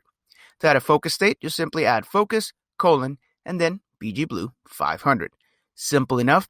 What is available to you? The exact same classes from your hover: background color, text color, font weight, and border color. Let's jump into some code here. And what I've added here is a very simple input field. Focus states are primarily for input fields. You may find one or two other examples of where you would use a focus state, but outside of forms and input fields, there aren't many. We could change the background color, for example, by adding a new class here of focus, and let's do BG blue 200. Go ahead and jump into the Scrimba platform and play around with focusing in and out of this input field. Pretty cool, right? So the focus modifier, it adds a couple of more classes that we can use, and all we need to do is just add that focus modifier. Let's just do a quick review of this. Nothing complicated. This just adds on to your knowledge of Tailwind CSS. So adding the focus modifier to something like BG blue 500 simply changes the background color to blue on your focus state. Pretty simple stuff. Very useful for forms. And again, just to recap, we've got background color, text color, font weight, and border color. These are what come out of the box as a default in Tailwind CSS. But what would happen if you need to combine the focus state with a breakpoint, for example? So on mobile, you want it to behave in one way, and then on desktop, you want it to behave a different way. Let's explore combination modifiers in the next lesson. Combination modifiers are nothing more than another layer of modification. Let's go back to the same exact example of BG blue 500. If we needed to add a hover state, but only on medium breakpoint and up, then we could do MD hover and then BG blue 500. So here are a couple more examples. If you wanted to add from the medium breakpoint up a hover background color, that's how you would do it. You could do the same thing with focus, with medium, focus, BG, and then the color and shade. And then, of course, we've got all of the different classes that we already talked about that include background color, text color, border color, and font weight. Great. So let's jump into our code and let's take a look at what I have. I've got the exact same thing as we had before. So let's add one of these combination modifiers to the background. Let's say on small screen sizes, I want to add a hover state for BG, and let's just make it something crazy, red 500. All right, so go ahead and jump into the Scrimba platform and hover over this input field. Now remember, you're going to need to resize the window to be able to get the hover effect because we're only doing it from small screen sizes and up. Pretty cool, right? So these modifiers, again, they're not complicated. This is just building up on your knowledge of Tailwind CSS. So let's go over it one more time. If we've got a BG blue of 500 and we need to add a hover state, but only on medium or any breakpoint for that matter, we're just combining all of our breakpoints, then you would do MD hover BG blue 500. Simple enough, right? And here are some more examples of that. So with that, we're going to wrap it up for modifiers. Let's move on to something else in the next lesson. As we start to wind down in our Tailwind CSS course, I wanted to take a couple of minutes and show you a couple of other utilities that I think are important for you to know about. The first one is shadow. Shadow adds a simple box shadow to any element, and it comes in 4 sizes: the medium size, large size, XL, and 2XL. And then we've got inner and outline, which is just simply almost like a border. And then you've got none that removes the shadow. So let's jump into the platform and let's see what we have. And what I have here is arguably the coolest blue box that you have ever seen. Joking aside though, let's add a box shadow to it and make it even cooler. We'll add it right here at the very front. We'll just say shadow -LG, and it adds a shadow to the box. That may be a little bit hard to see in our platform, but it adds a nice shadow. So let's move on to the next one. We've got opacity. Opacity is another one of those cool things that you can add if you needed to give an element maybe like a disabled look. Now you've got 5 shades of these. Opacity of 100 is just simply what it is. Normally everything is 100, so that one would just be a regular default state. But we do have 75%, 50%, 25, all the way down to 0, which basically makes it disappear. Let's give one of those a shot. Let's change our shadow here for opacity 50. And now you see that it gives our very cool box a disabled look kind of thing. Pretty cool, right? Again, you've got a couple of these. We could go down to 25, like so, or up to 75. And again, you do have 0, which makes the whole box disappear. Not very useful a lot of the times, but it's always good to have options. Great. What else do we have? We've got cursor. Now, these cursors, they're going to require for you to jump into the Scrimba platform to actually play around with them. So let me set this up for you, and then I'll give you a couple of minutes to actually jump in there. So to add a different cursor, we're just going to say cursor dash, and then you're going to pick one of these styles. Why don't we use, for example, move? So this would be if your UI had some sort of drag and drop functionality, this is where that would come in handy. So let's add a class right here to our box of cursor move. And there we go. So go ahead and jump into the Scrimba platform and check that out in action. All right, and we are back. Okay, so again, you've got default, which is just your regular. Then pointer is what it would look like if you had a link. Weight would give you like a little spinning ball. Text would look like as if you're about to edit some text. Move, you already saw. And not allowed just simply puts a no sign by the cursor. Up next, we've got select. And up until recently, I didn't even know that CSS could do this. But check this out. Let me jump back into the platform. Let me undo the cursor move. And now in here, I can select some text, right? I can double click on one single word, or I can triple click and select the whole thing. But sometimes you may not want your users to be able to select the text. So we could say select none. Now, it doesn't matter how many times I click on it or I drag, this text is not selectable. This is great to give your applications that sense of desktop, right? On desktop applications, you can never select the text. That's not a thing. But in the web, basically everything is selectable. So this gives it that desktop feel. But here is an even cooler one. If we did select all, now with a single click, you can select the entire element. This is great for those things whenever you're giving the user an option to copy some text, like a key or something like that. Very useful. And of course, you do have auto, which is just your regular selection. So these select ones are very handy whenever you're building some applications. Awesome. All right, so let's move on to the last one. And that is SR only and not SR. SR stands for screen readers. As our applications get more and more advanced, we can never forget about the accessibility of our websites. So SR only would visually disable an element while still retaining it there for screen readers. Not SR only simply does the opposite. Now, if we were to add SR only to our very cool box here, it just seems to disappear. And visually, it does disappear, but again, it's available for screen readers. So screen readers would get to this box and still be able to read, here is a cool box, the text that we have inside. And not SR only simply does the opposite. So that way it's visually available and it's also available for screen readers. Great. So let's do a quick recap of what we looked at, and then we'll call it a day. The first utility we looked at was shadow. Very useful utility because it gives your applications that depth of field. You've got medium, large, extra large, and 2XL, as well as inner outline. And then you could use none if you need to get rid of the shadow. Next, we looked at opacity. Opacity comes in 100 all the way down to 0. And it gives the ability for you to disable an element or make it semi-transparent. Pretty cool effects. A lot of stuff can be done with that. Next, we looked at cursors. This is to change the cursor, your mouse. That way you can match what the application is doing with what the cursor looks like. Then we looked at select, where you are able to select all of the text on a single click using the all. Or you can select none, which wouldn't allow the user to accidentally select some text that's maybe supposed to be part of the UI. I highly recommend these. Again, it gives you that desktop feel to your web applications. And then lastly, we looked at SR only, which are for screen readers only. So that's going to wrap it up for other utilities that I wanted to show you in Tailwind CSS. Welcome to challenge number 5. And here it is. I've attached a picture of what we are trying to make happen. We've got a label, a full name. We've got an input tag here, as well as a nicely formatted save button. So go ahead, jump into the Scrimba platform and try to replicate this on your own. And then when you're ready, let's do it together. Let's jump into it and get started.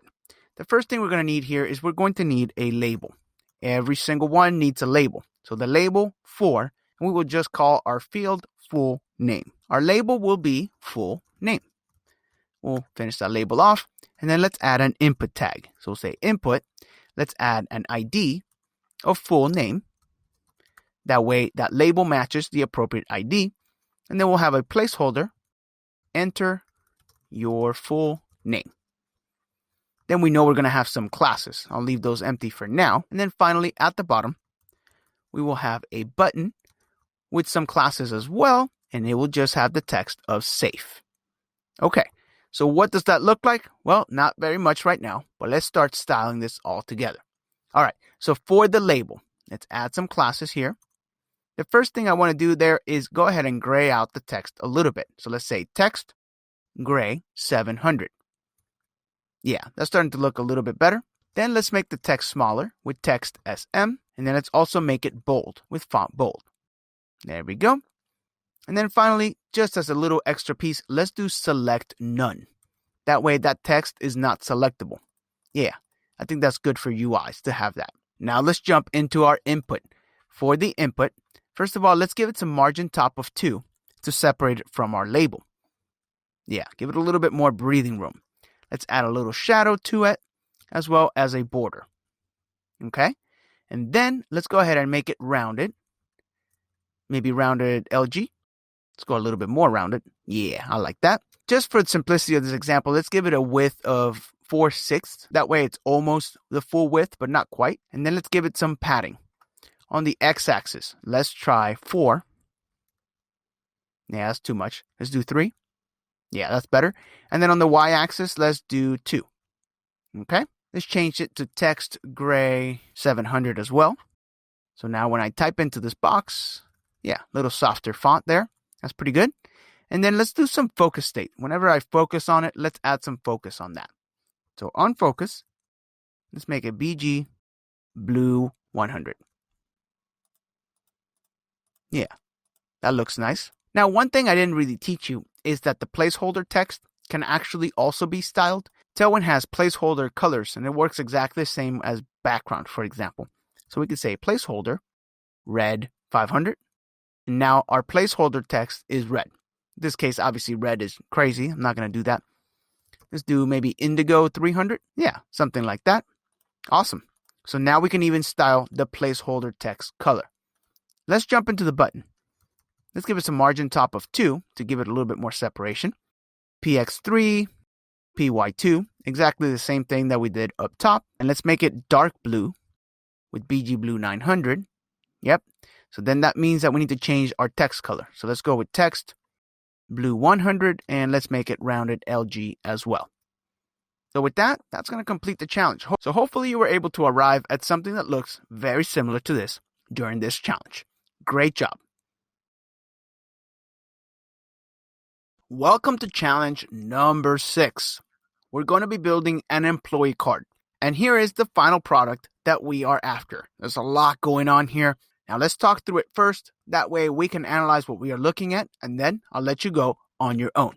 So we've got basically a div here, which is going to be centered horizontally and vertically.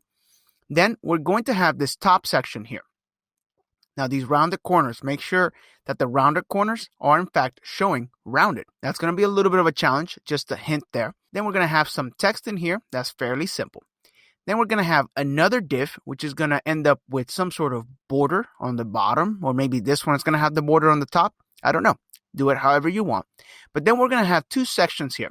And it looks like this section is basically just a flex section, which has the justify between. That way, everything's to the right and everything's to the left. Now, the left under review here, it's almost like a pill. So it's got that treatment. It's got uppercase. And then on the right-hand side, we've got a date in what looks to be small font. We've got what seems to be like a comment section. And then we've got like a footer for the card. It says employee. It's got a circle, which I wonder how we would do a circle. I'm sure you can figure it out. It's got two letters inside, which are probably flex, as well as a name and then a title. So a lot going on. This is a great final challenge for you.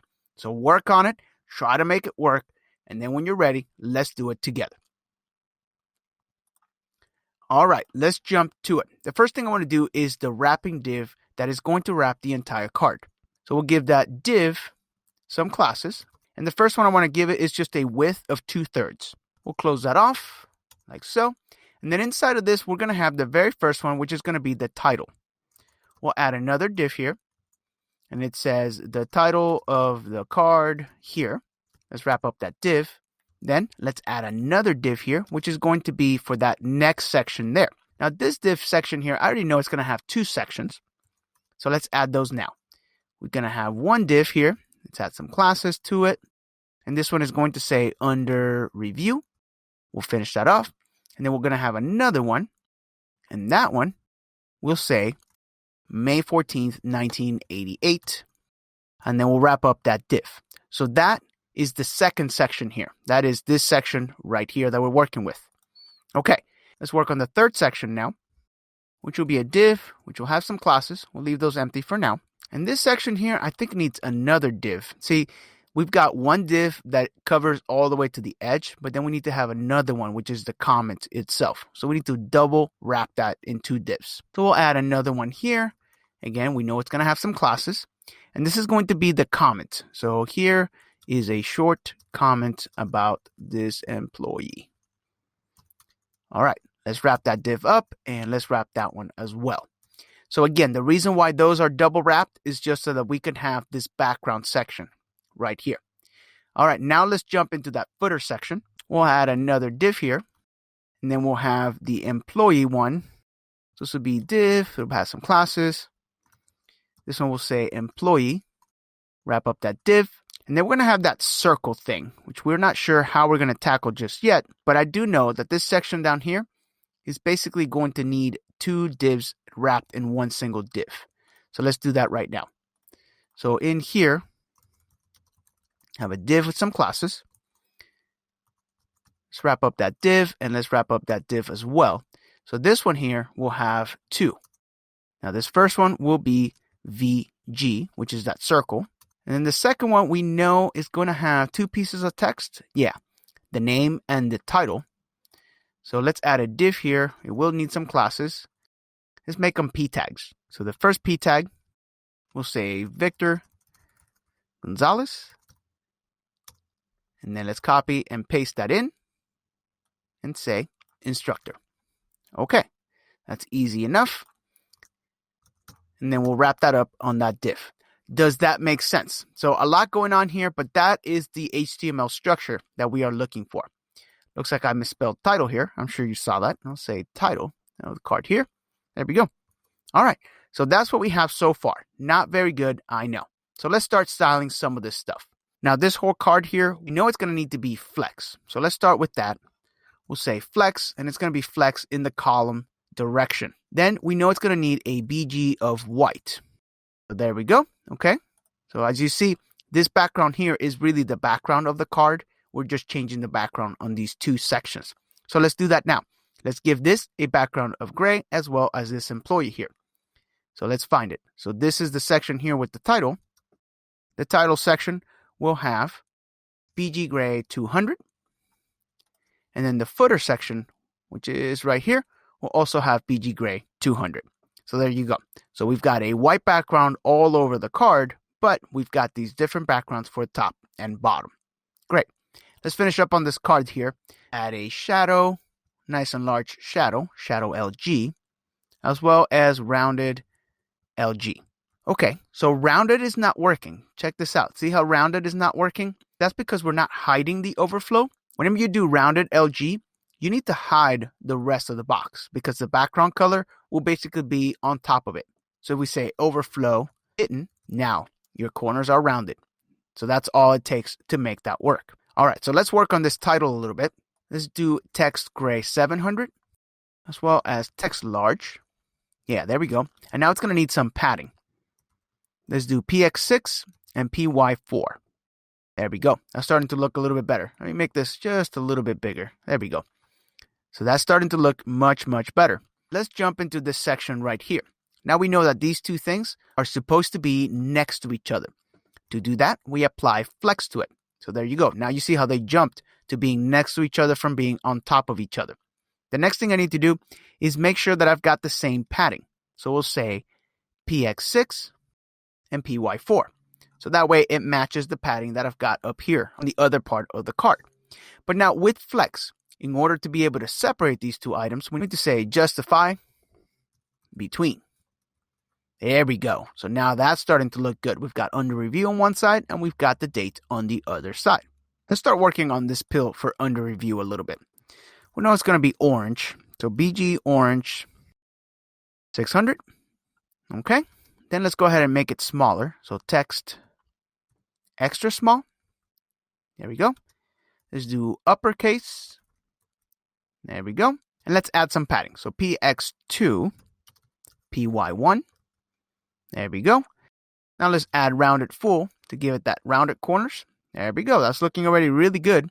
Let's add a little border to it. Let's say border. Let's change the color to border gray 200. There we go. And then let's change the font color. So text gray 200 to match. There we go. Maybe font bold is the last thing. Here we go. Okay, so that pill's looking good. Let's work with the date here. All I need to do here is just give it a smaller size. Yeah, font SM. Now the thing here is that as you see this kind of bumped up, it's not really lined up. We can fix that. Aside from justify between, let's do items center. You see now it's vertically aligned. It looks much, much better. Pretty cool stuff. All right, let's move on to this next section here. So first and foremost, let's give it the same padding. So PX6, PY4. There we go. Let's also give it that border on the top. Yeah, it's just that little line. So we'll do the border there on that one. We'll do border gray 200, a little softer. And then on this one, I need a border, and let's go ahead and make it rounded. So rounded LG. As well as give it padding all the way around. Let's do P4. And then we just need that background. So BG gray 200. There we go. We've got our comment. And now our corners are not rounded. Of course. There should be a dash. There we go. We have nice and rounded corners. Making great progress on this. So let's jump into this last section right here. Let's start by adding the same padding that we've had all along. EX6, EY4. There we go. And now let's work with this employee text. We know it's supposed to be uppercase. That's way too big. So text extra small. Let's even dim it out a little bit with text gray 600, as well as font bold. There we go. Okay, so next let's work on this section. We know we need to flex this right here. There we go, because we need that to be next to each other. Go ahead and do item center. There we go. That way the VG is in the middle. And then let's also do a padding top of 3, just to give it some separation. All right, let's work with this VG right here. Hopefully you were able to come up with something for this, but here's one solution that we could do. BG blue 700, right? That gives us the color that we need. And if you give it a width of 12 and a height of 12, now we've got that. So now what we need to do, of course, is flex it. So that way it's in the middle. So we'll say flex, justify center, items center. Okay, so that's looking good. So here comes the last little bit. We need it rounded full. And that gives us the circle. So now let's just wrap it up by styling that text. Let's make sure it's always uppercase. Let's do font bold. Yeah, that looks good. And then for color, let's just do text gray 100. There we go. I think it was white in the actual one. Yeah, we'll leave it with white. Next, we've got this last section here, which of course we need to add some margin on the left. There we go. So that way we give it a little bit of separation. So on this P tag here, just the font bold will do. And then on this bottom one, we just need to make it smaller. Text small, that'll work. As well as let's dim it out with text gray, 700. Let's add margin top of 1. And there we go. So that is the whole card right there. All default classes that come with Tailwind. And that's the best thing about Tailwind is that you can come up with just about any combination. You have full creative freedom. And I hope that you've enjoyed this final challenge with the employee card. Welcome to the final course project. In this lesson, we are going to be building a full-blown landing page. We're going to apply everything that we learned and then some. I've got a couple of things that we didn't talk about that I still want to show you, like working with SVGs, which is a great technique for things like logos to get the maximum quality for tiny, small file sizes, which is awesome. So let me show you what we're going to be working with. Here is the solution. Now, our project here includes everything that you need, including all of the SVGs and all of the copy, all of this text that you're going to be looking at right here. So here it is. This is the final version. We've got a logo over the top, and then we got the hamburger, the famous hamburger here on the right-hand side. We've got a title with a subtitle, as well as a button. And then we've got the Tailwind logo, but notice how it is almost like on a negative margin, which is pretty cool. We're going to do all of this without any customization at all. Then we've got some nicely formatted text. Then we've got these cards. We've got 3 of them. They include an icon, a title, plus a description, which is pretty cool. And then towards the bottom, we've got a form. So just your typical landing page. Now it is responsive. As we open it up, we get into our first breakpoint here, where you start to see we've got less padding here on these cards. That way the text fits nicely. Everything at the top remains the same. Notice that the hamburger is gone because presumably with JavaScript, we would do something different there. And then as we continue to open it up, then we get into our maximum size where you notice that the page gets centered and it is no longer getting any bigger. Then notice that our form now is in 2 columns, just a nicer layout for desktop. We've got a lot going on. But as always, we're going to start completely from scratch. I just wanted to show you what the final product was going to be. Let me show you the other files that I've got here. You've got the copy.txt file. This is all of the text that we're going to be using. That way you don't have to type it all up. I give it to you here just as a copy. And then we've got our index. This is it. This is where we're going to have absolutely everything. So go ahead. If you want to do it on your own first, try to give it a go. I definitely highly encourage you to. But if you want to do it with me, let's get started. So first and foremost, let's go ahead and format some of this text and put it in the correct markup that we need. First thing I'm going to add here is a header. We'll close off the header. Then I will have a main section. I'll also close that off. And then I will have a footer section. Okay, so just typical HTML here. Let's separate this with some lines. Try to keep everything nice and clean. We'll open up these 3. All right, so to get our feet wet, let's start with the footer. It's definitely the easiest to take care of. So from our copy down here, I've got this. So I'll go ahead and copy that text and let's bring it into my footer, but let's add it in a P tag. So P tag, paste that, close the P tag. Pretty good. Now next, let's start to work with this header up here. And also, I do need to open this file right here. So let me change this over to index.html, and there we go. All right, so we know it's not looking great yet. We know that. We'll keep checking back into it as we start to make some progress. For my header, let's add a div here, and inside of this div, I'm going to need another div. If you remember from the top section, you've got the logo, and then you've got the button, right? So I need that to basically be a flex container that contains everything inside. So let's do that right now. We'll say class. Let's make it a flex container. And then what I will do is I will do items center, and then I will actually do the justify between. Okay, so inside of here, I know I'm going to have 2 things, right? The first one is going to be that SVG for the logo. So let's bring that in right now. Scrimba logo, here it is. I'm just going to copy this whole thing, and let's bring it right here. All right, so we've got the logo. That's our first thing. And the second thing is that hamburger. So let's add that in a button because presumably it will be clickable. And let's say, well, this is going to be acting as a button. And I know eventually I'll have some classes, so might as well just add that in. Inside of my button, I will have another SVG, which I've named here hamburger.svg. Go ahead and copy that one, and let's bring it in. Now, if I hit save, nothing happens. You can't see anything. So let's talk about SVGs for a quick second. In order for SVGs to actually show up, the only thing they really need is at least a height. So here it is. Let's add a height to this logo here. And you may not even know this, but you can add a class attribute to an SVG. Let's give this one a height of 8. And immediately, there it is. There's a Scrimba logo right there. Awesome. Now, same thing here for my hamburger. Let's add a class here. Let's give it a height of 6. Actually, let's give it a width of 6 and a height of 6. Let's do both. If we take a look, there we go. So we've got our two SVGs already showing. Great. The next thing I want to do is I want to be able to color my SVGs.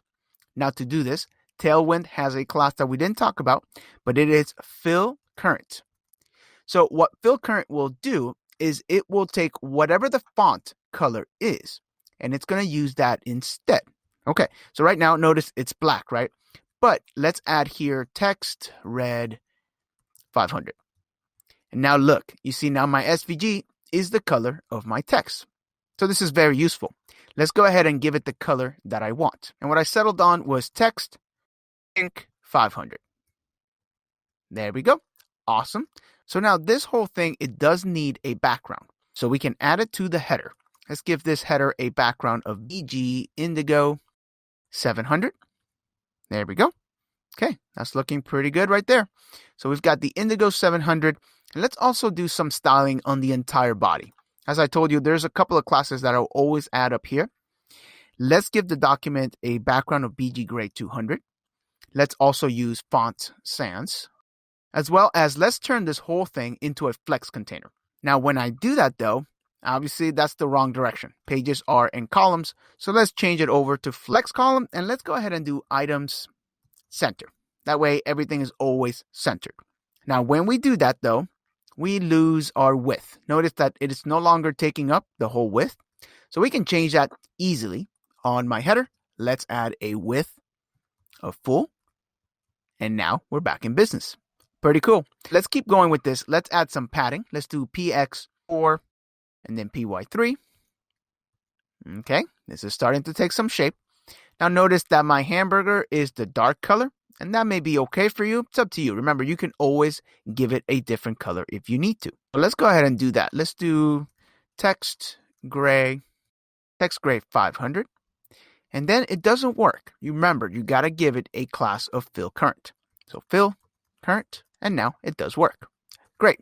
Let's keep going with this. Here's the thing. Let me open this up. As we get into the desktop, notice that there is no breakpoint, right? We need to add that breakpoint so that we can actually have the desktop version. Right now, it's just extending forever. So that's not exactly what I want.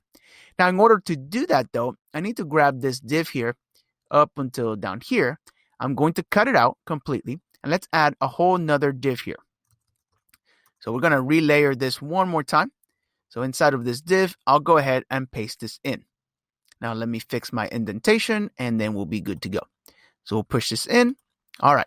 So now I've got another layer of div. So on this new layer of div, what I can do now is I can set a max width. This is another one of those classes we didn't really talk about. We talked about widths, but we didn't talk about max width. So that one is max W, and then there's certain different sizes. So let's start with maybe small. I'll hit save, and I'll show you what it does. We'll come back here. We'll resize it. And notice that my hamburger, it doesn't keep going, right? Now, if you want this to stay centered, flex to the rescue, of course. So on my header class, make it a flex container will justify center. Okay, but now we lost it, and that's because this is not taking up the full width. Let's give it again. Width of full, and then we're back in business. So now, as we open this up, though, notice that it stays in the center, and it's exactly what we want. Now, SM is too small.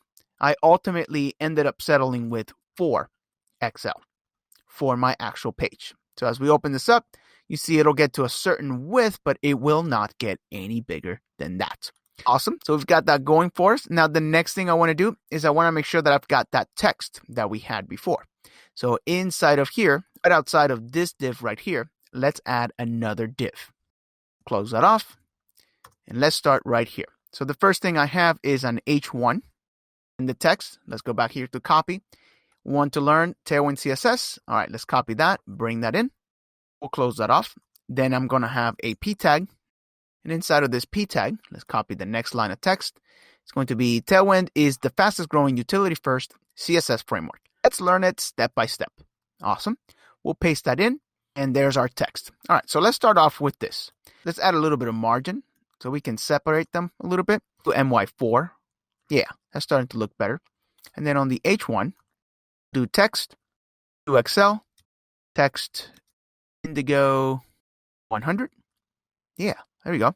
And then on the P class, let's do text, SM, and then text, indigo 200. And there we go.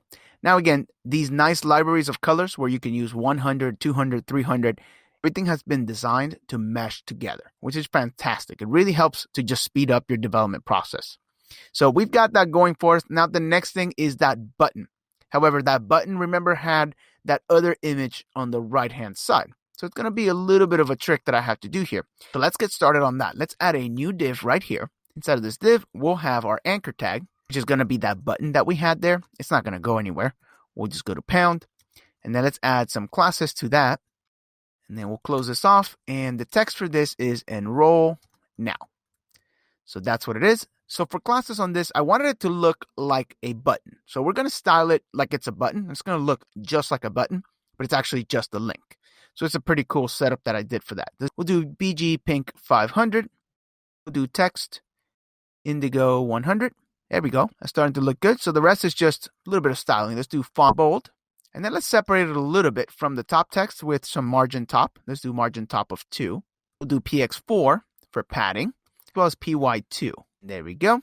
Now my margin is not working just yet, but I'll show you how to fix that in just a second.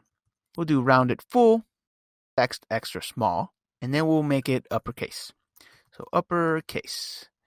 There we go. All right, so there's my button right there. Now my margin 2 did not work, and that's okay. That's not a big deal. I'll show you why in just a second, but it has to do with the fact that anchor tags are actually not block elements. So just as a quick side note, if we made this block, then it would work, but then notice how the whole thing is huge, right? So that's not what I want. Bear with me. I'll get to that in just a second. I'll actually cut this div out, and let's rewrap it in another div, like so, and then we'll paste that back in. There we go. Okay. We'll fix the indentation, and let's add the second thing, which is going to be that image. Put that in a div tag, and I know that this is going to have some classes. Inside of here, I will simply have an image, which I've provided for you. So we'll do some classes on that as well, but the source on this is the image here under the images directory. /images/tailwind-logo.png. Okay, so there's my image. Obviously, it's not looking great just yet. We're going to fix that in just a second. Let's start with this image, though. Let's start to style this image a little bit with a width of 16, a height of 16. Okay, so at least it's the right size now. Now, on the wrapping div, we'll do a background of white. That, yep. We'll do rounded full, because if you remember, it was a circle. We'll go ahead and apply flex to justify center and item center as well. Let's add some padding here. 5. Padding all the way around. Yeah, there we go. We'll add that border that I had. It was a border of 4 pixels, border 4, and then we could do border, I think 500. Oops, I misspelled border. There we go. All right, so that's what it's looking like right now. I know it's not exactly what we want just yet, but we're working our way there. Now what I need to do is I need to give this a class of absolute. So I need to change it so that it basically takes it out of the flow of the document and it turns into absolute. I know this, but absolute actually references the nearest relative item. So the best thing I could do here is make this div right here relative. Now, it won't change the way it looks right now, but at least I know where my element is actually being anchored to. And now I can move it. I can take this absolute and say right of 0, and it just moves it to the right. Pretty cool, right? Now, let's add some margin top right here, margin top of 4. So that finally moves my button down. This is not quite where I want it yet, but we'll fix that in just a second. So let's do flex. Now that fixes it. We'll just go ahead and do justify between. So adding flex there is really what helped me to push that into place. Look, I'm going to take the flex off. You see, it's too low. But then if I flex that container, now it's in the right place. All you need is really flex. Okay, so to wrap up this top section, the only thing I'm missing is that bottom border to match. So we're going to add that to the header tag. So on my header here at the end, let's say, give me a border, but only at the bottom of 4 pixels. And that gives it right there. But now let's go ahead and paint it. So we'll do border pink 500. There we go. Now we've got that nice padding. So that's it. That is basically our header right there. Now, as you see, it starts to get bigger. The only thing that I could do here to fix it is just that on certain sizes, I don't want the hamburger icon to show up. So we can get rid of that fairly simple with some responsive classes. Let's go back to it right here. The button on small screens, just hide it with hidden. All right, let's bring that back up. And there it is. It just disappears right when we need it to. So that's great. That worked out pretty good, and it's pretty simple. Now, a couple of extra credit classes here that we can add on this button. Something like a hover state. So we could say hover, on hover. Let's change it to text gray 400. Go ahead and jump into the Scrimba platform right now and go ahead and hover over it so you can see what that effect looks like. Okay, so now that this is looking really good, let's move on to the next section, which is my main section. So my main section, let's start off by just creating some space here. Let's give it a margin top, 16. And it's going to follow this exact same thing that we looked at up here, where we have a max 4XL with width full. And on the main class, I'll have to do the width of full and all that stuff. So let me set that up down here because we already went through it. So we'll have a margin top. We know we're going to need it to be a width of full. Let's go ahead and flex it. But on the column direction, let's do items center. Okay, inside of here, we'll have a div. Let's add some classes to it. And this is going to be where we're going to have that max width of 4XL. So max width 4XL. And on this, let's add a little bit of margin to the left and right. That's MX4. Okay, so we're here in this section right here. Now, the first thing that I had there is just an H2, which sets some text. So let's add that now. H2. And let's go grab the text from copy. How it works. All right, we'll bring that in, paste that in. And then the second thing that I had there was just a P tag. Let's also bring in the rest of the copy, this right here. So Tailwind is designed for rapid development of modern application. At its core, it is a robust mobile-first design system built with developer experience in mind. After using Tailwind CSS, you will find it difficult to go back to use anything else. Learn all about it in this all-inclusive course. Cool copy, not because I wrote it or anything, but I think it's pretty good. All right, so let's take a look at what we have. And there it is, nothing crazy. Let's go a little bit quickly because this is just some formatting of text. On this H2, let's add some classes. Do font bold, text extra large. The color is going to be text indigo 700. Does that look like? Yeah. And then I did have an underline on it. So let's add that back in. I did that just with a border bottom. So we'll say border bottom. And then let's do a border indigo 600. There it is. It's kind of faint, but I did want more spacing between the letters and the actual line. So to do that, we could just add a padding inside. Do padding bottom of 1. There we go. So that gives us a little bit of space between the line and the actual letters. Awesome. On the P tag, add some classes to that. And those are going to be text small. Add some margin top of 4. Text a 600. We go. So that's starting to look really good. Now, the nice thing again is it won't get too big because we already took care of the desktop version. So that's the nice thing that we have there. Right after this, I had another H2 tag. So I will actually just copy this one. Let's bring it in here. And that one said advantages. Presumably, this would have multiple pages, right? So this H2 here is always going to be the same. Every time that you need just a text, you copy the whole thing with all of its classes. You can always extract anything into a component using Vue or React or something like that, but just keep that in mind. These are going to be our headers from here on out for this project in particular. Move on, add another div. Inside of this div is what is going to contain our cards, right? Now we know our cards on desktop are going to be next to each other. On mobile, though, they're going to be on top of each other. So that's why we need to wrap them. Now we know that we're going to have to give it a class of flex, right? We already kind of went through this. Go ahead and default to column on mobile. And then as we get bigger, especially when we get into that small size, let's go ahead and switch it over to flex row.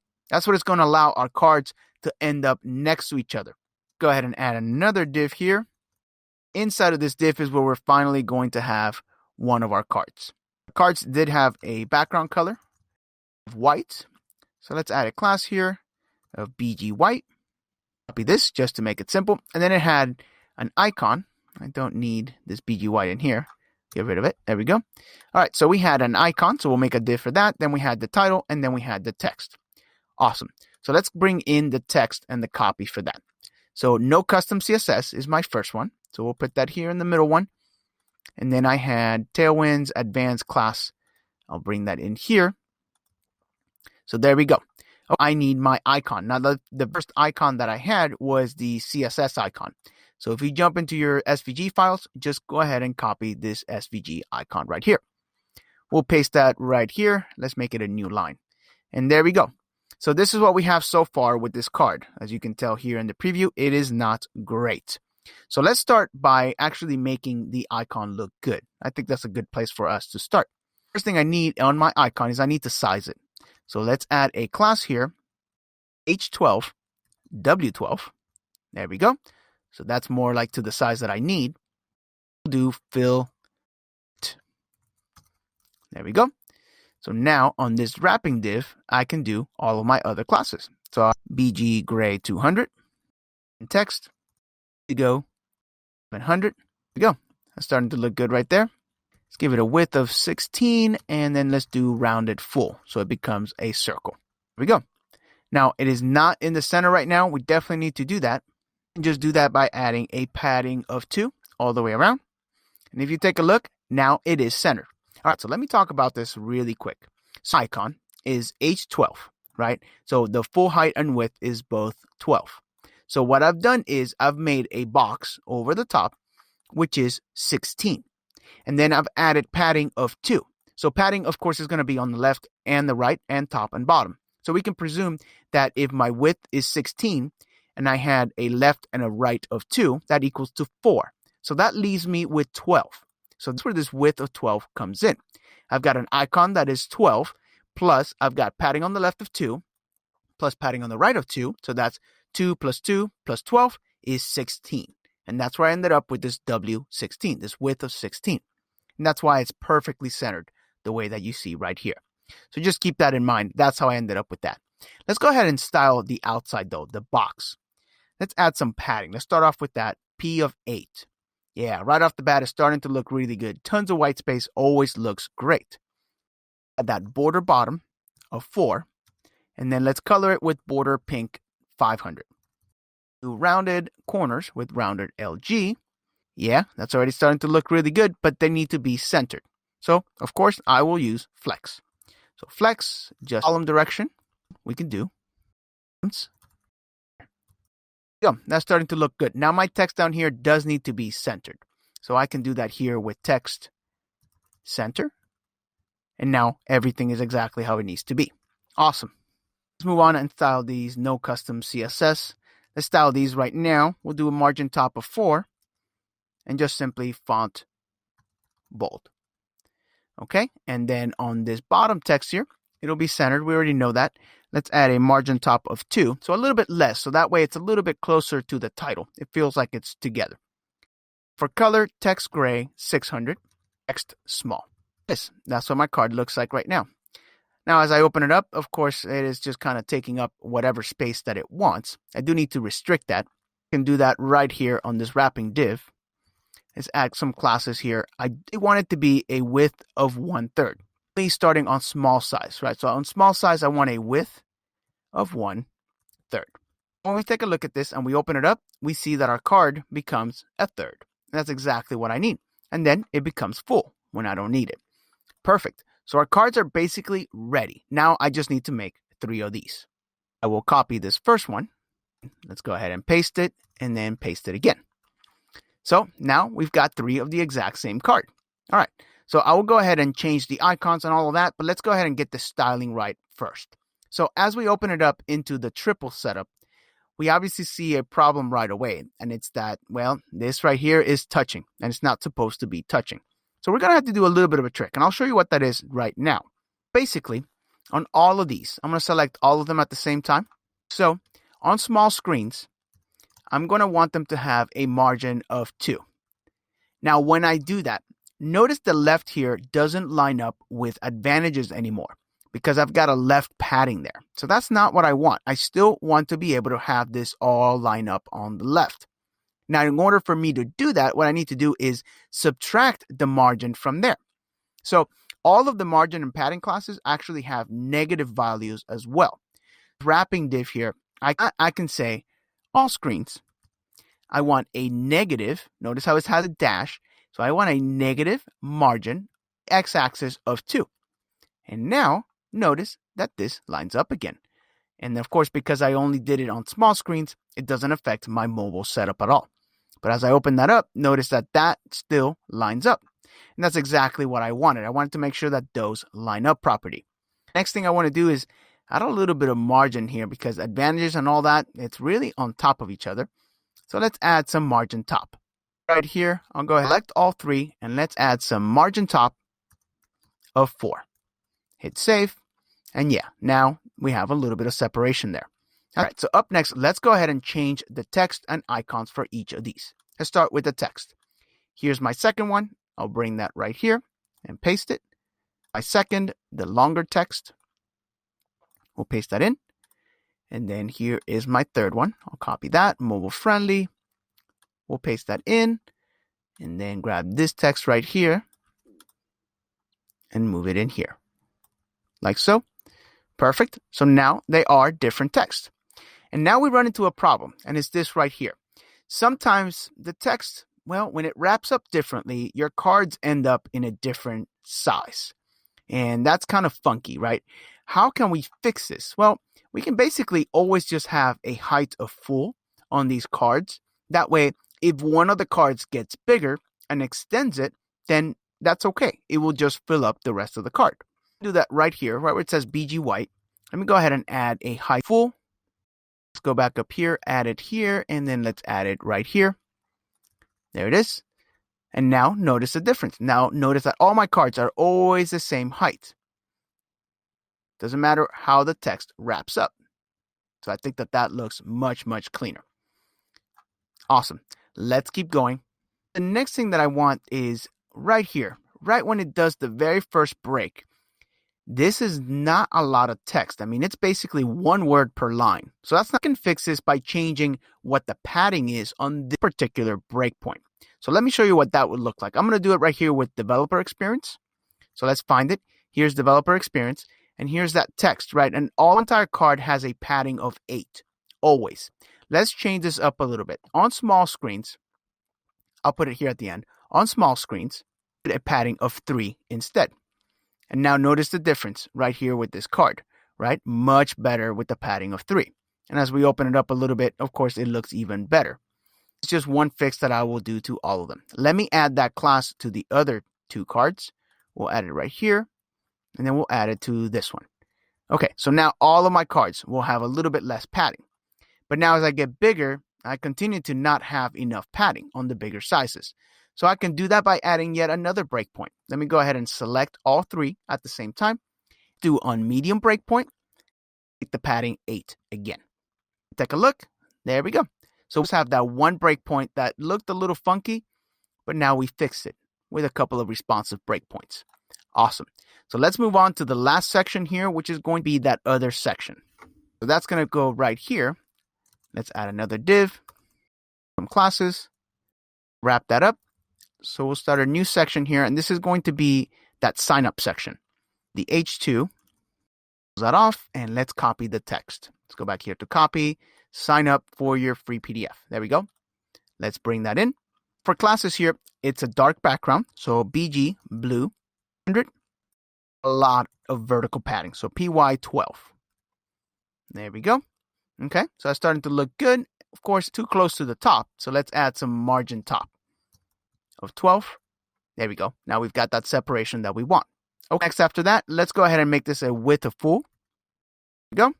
And let's go ahead and flex it. So it'll be flex column, bring all of my items to the center. Center, there we go.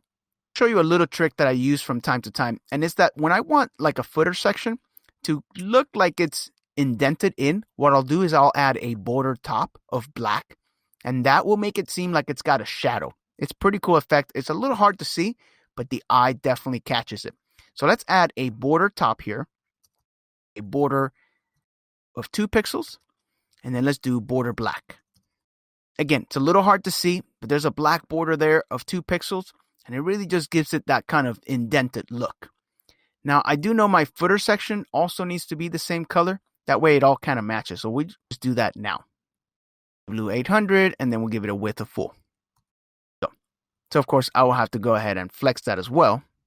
That way the text is back to the center. Here, there we go. Let's go ahead and style this copyright right here. Might as well, we're already in here. Add padding bottom of 8. That's the first thing I want to do. There we go. So we can scroll a little bit past it. And then let's text smaller with text extra small. There we go. And then let's give it text gray 600. Up the font with font light. So it's a little bit, yeah, there we go. So nice and light font. That's looking pretty good. All right, so our footer is basically done. Let's go ahead and create that form now. So 2 did have some classes. Let's go ahead and add those now first.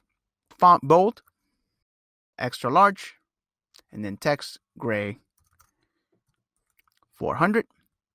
And there we go. Awesome. And then we do have our form. So our form will have some classes as well as an action, which won't go anywhere. And let's go ahead and do a method of post. So we have some proper markup. Here we'll have a couple of divs. We'll actually have 3. So let me add those in a row here. So 1, 2, and 3. And each one will have 2 buttons. So let's start with this one. Every input field needs a label. So we'll start with a label. And this one's going to be for the first name. For classes, I don't actually want to show the labels. So let's use that SR only. It's important to have these 4 screen readers. A first name. And then we'll close off the label. Then we'll have an input. Some classes. We'll get back to those in just a second. But let's give it a type of text. And a placeholder of first name. ID. First name. The ID is what matches up to the label. So if the label is for first name, then the ID needs to be first name. Let's go ahead and style these, and then I could just copy everything. Let's start with let's start with the input field. BG gray 700. This and this, I don't like how that's gray and blue. Let's go ahead and change this from BG blue 800. Let's change it to BG gray 800. Yeah, I like that better. Okay, so I input BG gray 700. We'll have a margin top of 4. Do border gray 600. Okay, starting to look good. Let's do rounded LG. Padding top and bottom, PY2. 4. Give it a width of full. This is going to come in handy in just a second. But that's starting to look good there. Go ahead and copy this, and let's paste it again. Now this one is going to be for the last name. So let's change this. This is going to be last name. This is going to be last name. And then this one here, let's see. There we go. Last name. And we'll change the ID to last name. There we go. All right. So this is what it's looking like. It's not great. And even more so, as I open it, I do want them to go to a column layout. But one thing, go ahead and fix this right now. Form. I don't want the form to get huge. As a matter of fact, I don't even want to get as big as the rest of the page. I want it to be kind of tight. So let's give the form a max width of XL only. Remember that we used 4XL for the other one. Save. Now this form won't get too big. See, it stays kind of tight, which is awesome. That's exactly what I want. And then let's keep going with this. We'll give it a width of full. That way it takes up the entire thing, like so. And then let's give a text gray 200. This is so that when you type into the input fields, like so, it's a nice font color. Let's add a margin top of 4 to give it some separation. Yeah, there we go. Add some padding of 8. That way we have even more separation. Mobile version, you see? So we've got some padding now on the mobile version. Now, as I open it up though, I do need to remove that padding. So medium screens, let's go ahead and do px of 0, which just removes the padding that we added. We need to remove it like so. Yeah. So now we've got the full space. Notice that bump right there. See, that's when we go from medium to the other one. I'll go ahead and fix it for desktop versions. So my container needs to be a flex container, and it will be a flex column container. But as soon as we bump into the medium, let's change it to flex row. All right, let's see what that looks like. There it is. So it's column, right here is row. And now we run into the same problem of needing some margin in between. We need to apply the same trick that we did to the cards, because the cards were the ones that had the margin, and then it adds too much and then it doesn't line up anymore. So we'll do the exact same trick. My input fields, let's go here to the end. And you know what? I'll do both at the same time. In my medium breakpoint, I need to add a margin x-axis of 2. Okay, so now that's fixed. But again, we got to subtract that. Otherwise, edges don't line up. Okay, so to do that, I just need to remove it from the form. So on my form, in medium breakpoint, negative margin x 2. And that fixes the issue that I had. Awesome. Looking really good. Another one of those. So let me copy that. Let's paste it in here. And that's going to look basically good right away. Yeah, just needs some classes. Let me go ahead and copy these classes from here to here. Like so. Now, I won't waste your time with these. I'll go ahead and fast forward through this so that I can just change what they are. So I'll be right back. We are back. So there we go. All I did was change the placeholder text. All right, so that form is good to go. Let's go ahead and wrap it up by adding that final button. So I'll add a button here. All the button said was just create account. All right, so let's style the button now. It's going to have the same exact thing that I had here in this one. Apply that. So flex column on the button. EG 600. Small. Margin top with margin top 4. LG. X styling. 2. PX4. See what that looks like. There we go. All right, let's do a width of full. There we go. And now we've got that margin issue again that we need to get rid of. So to fix that on this row right here, breakpoint, let's go ahead and remove margin X of 2. Medium breakpoint, let's add MX2. See what we have. So the margin here on my form is not working. Let me find where it is. And I see what the problem is. I added this here to the wrong place. Let me save that. Okay, so that's not working, but that's because I need to delete it out of this one. That in, and yeah, you see that fixes that.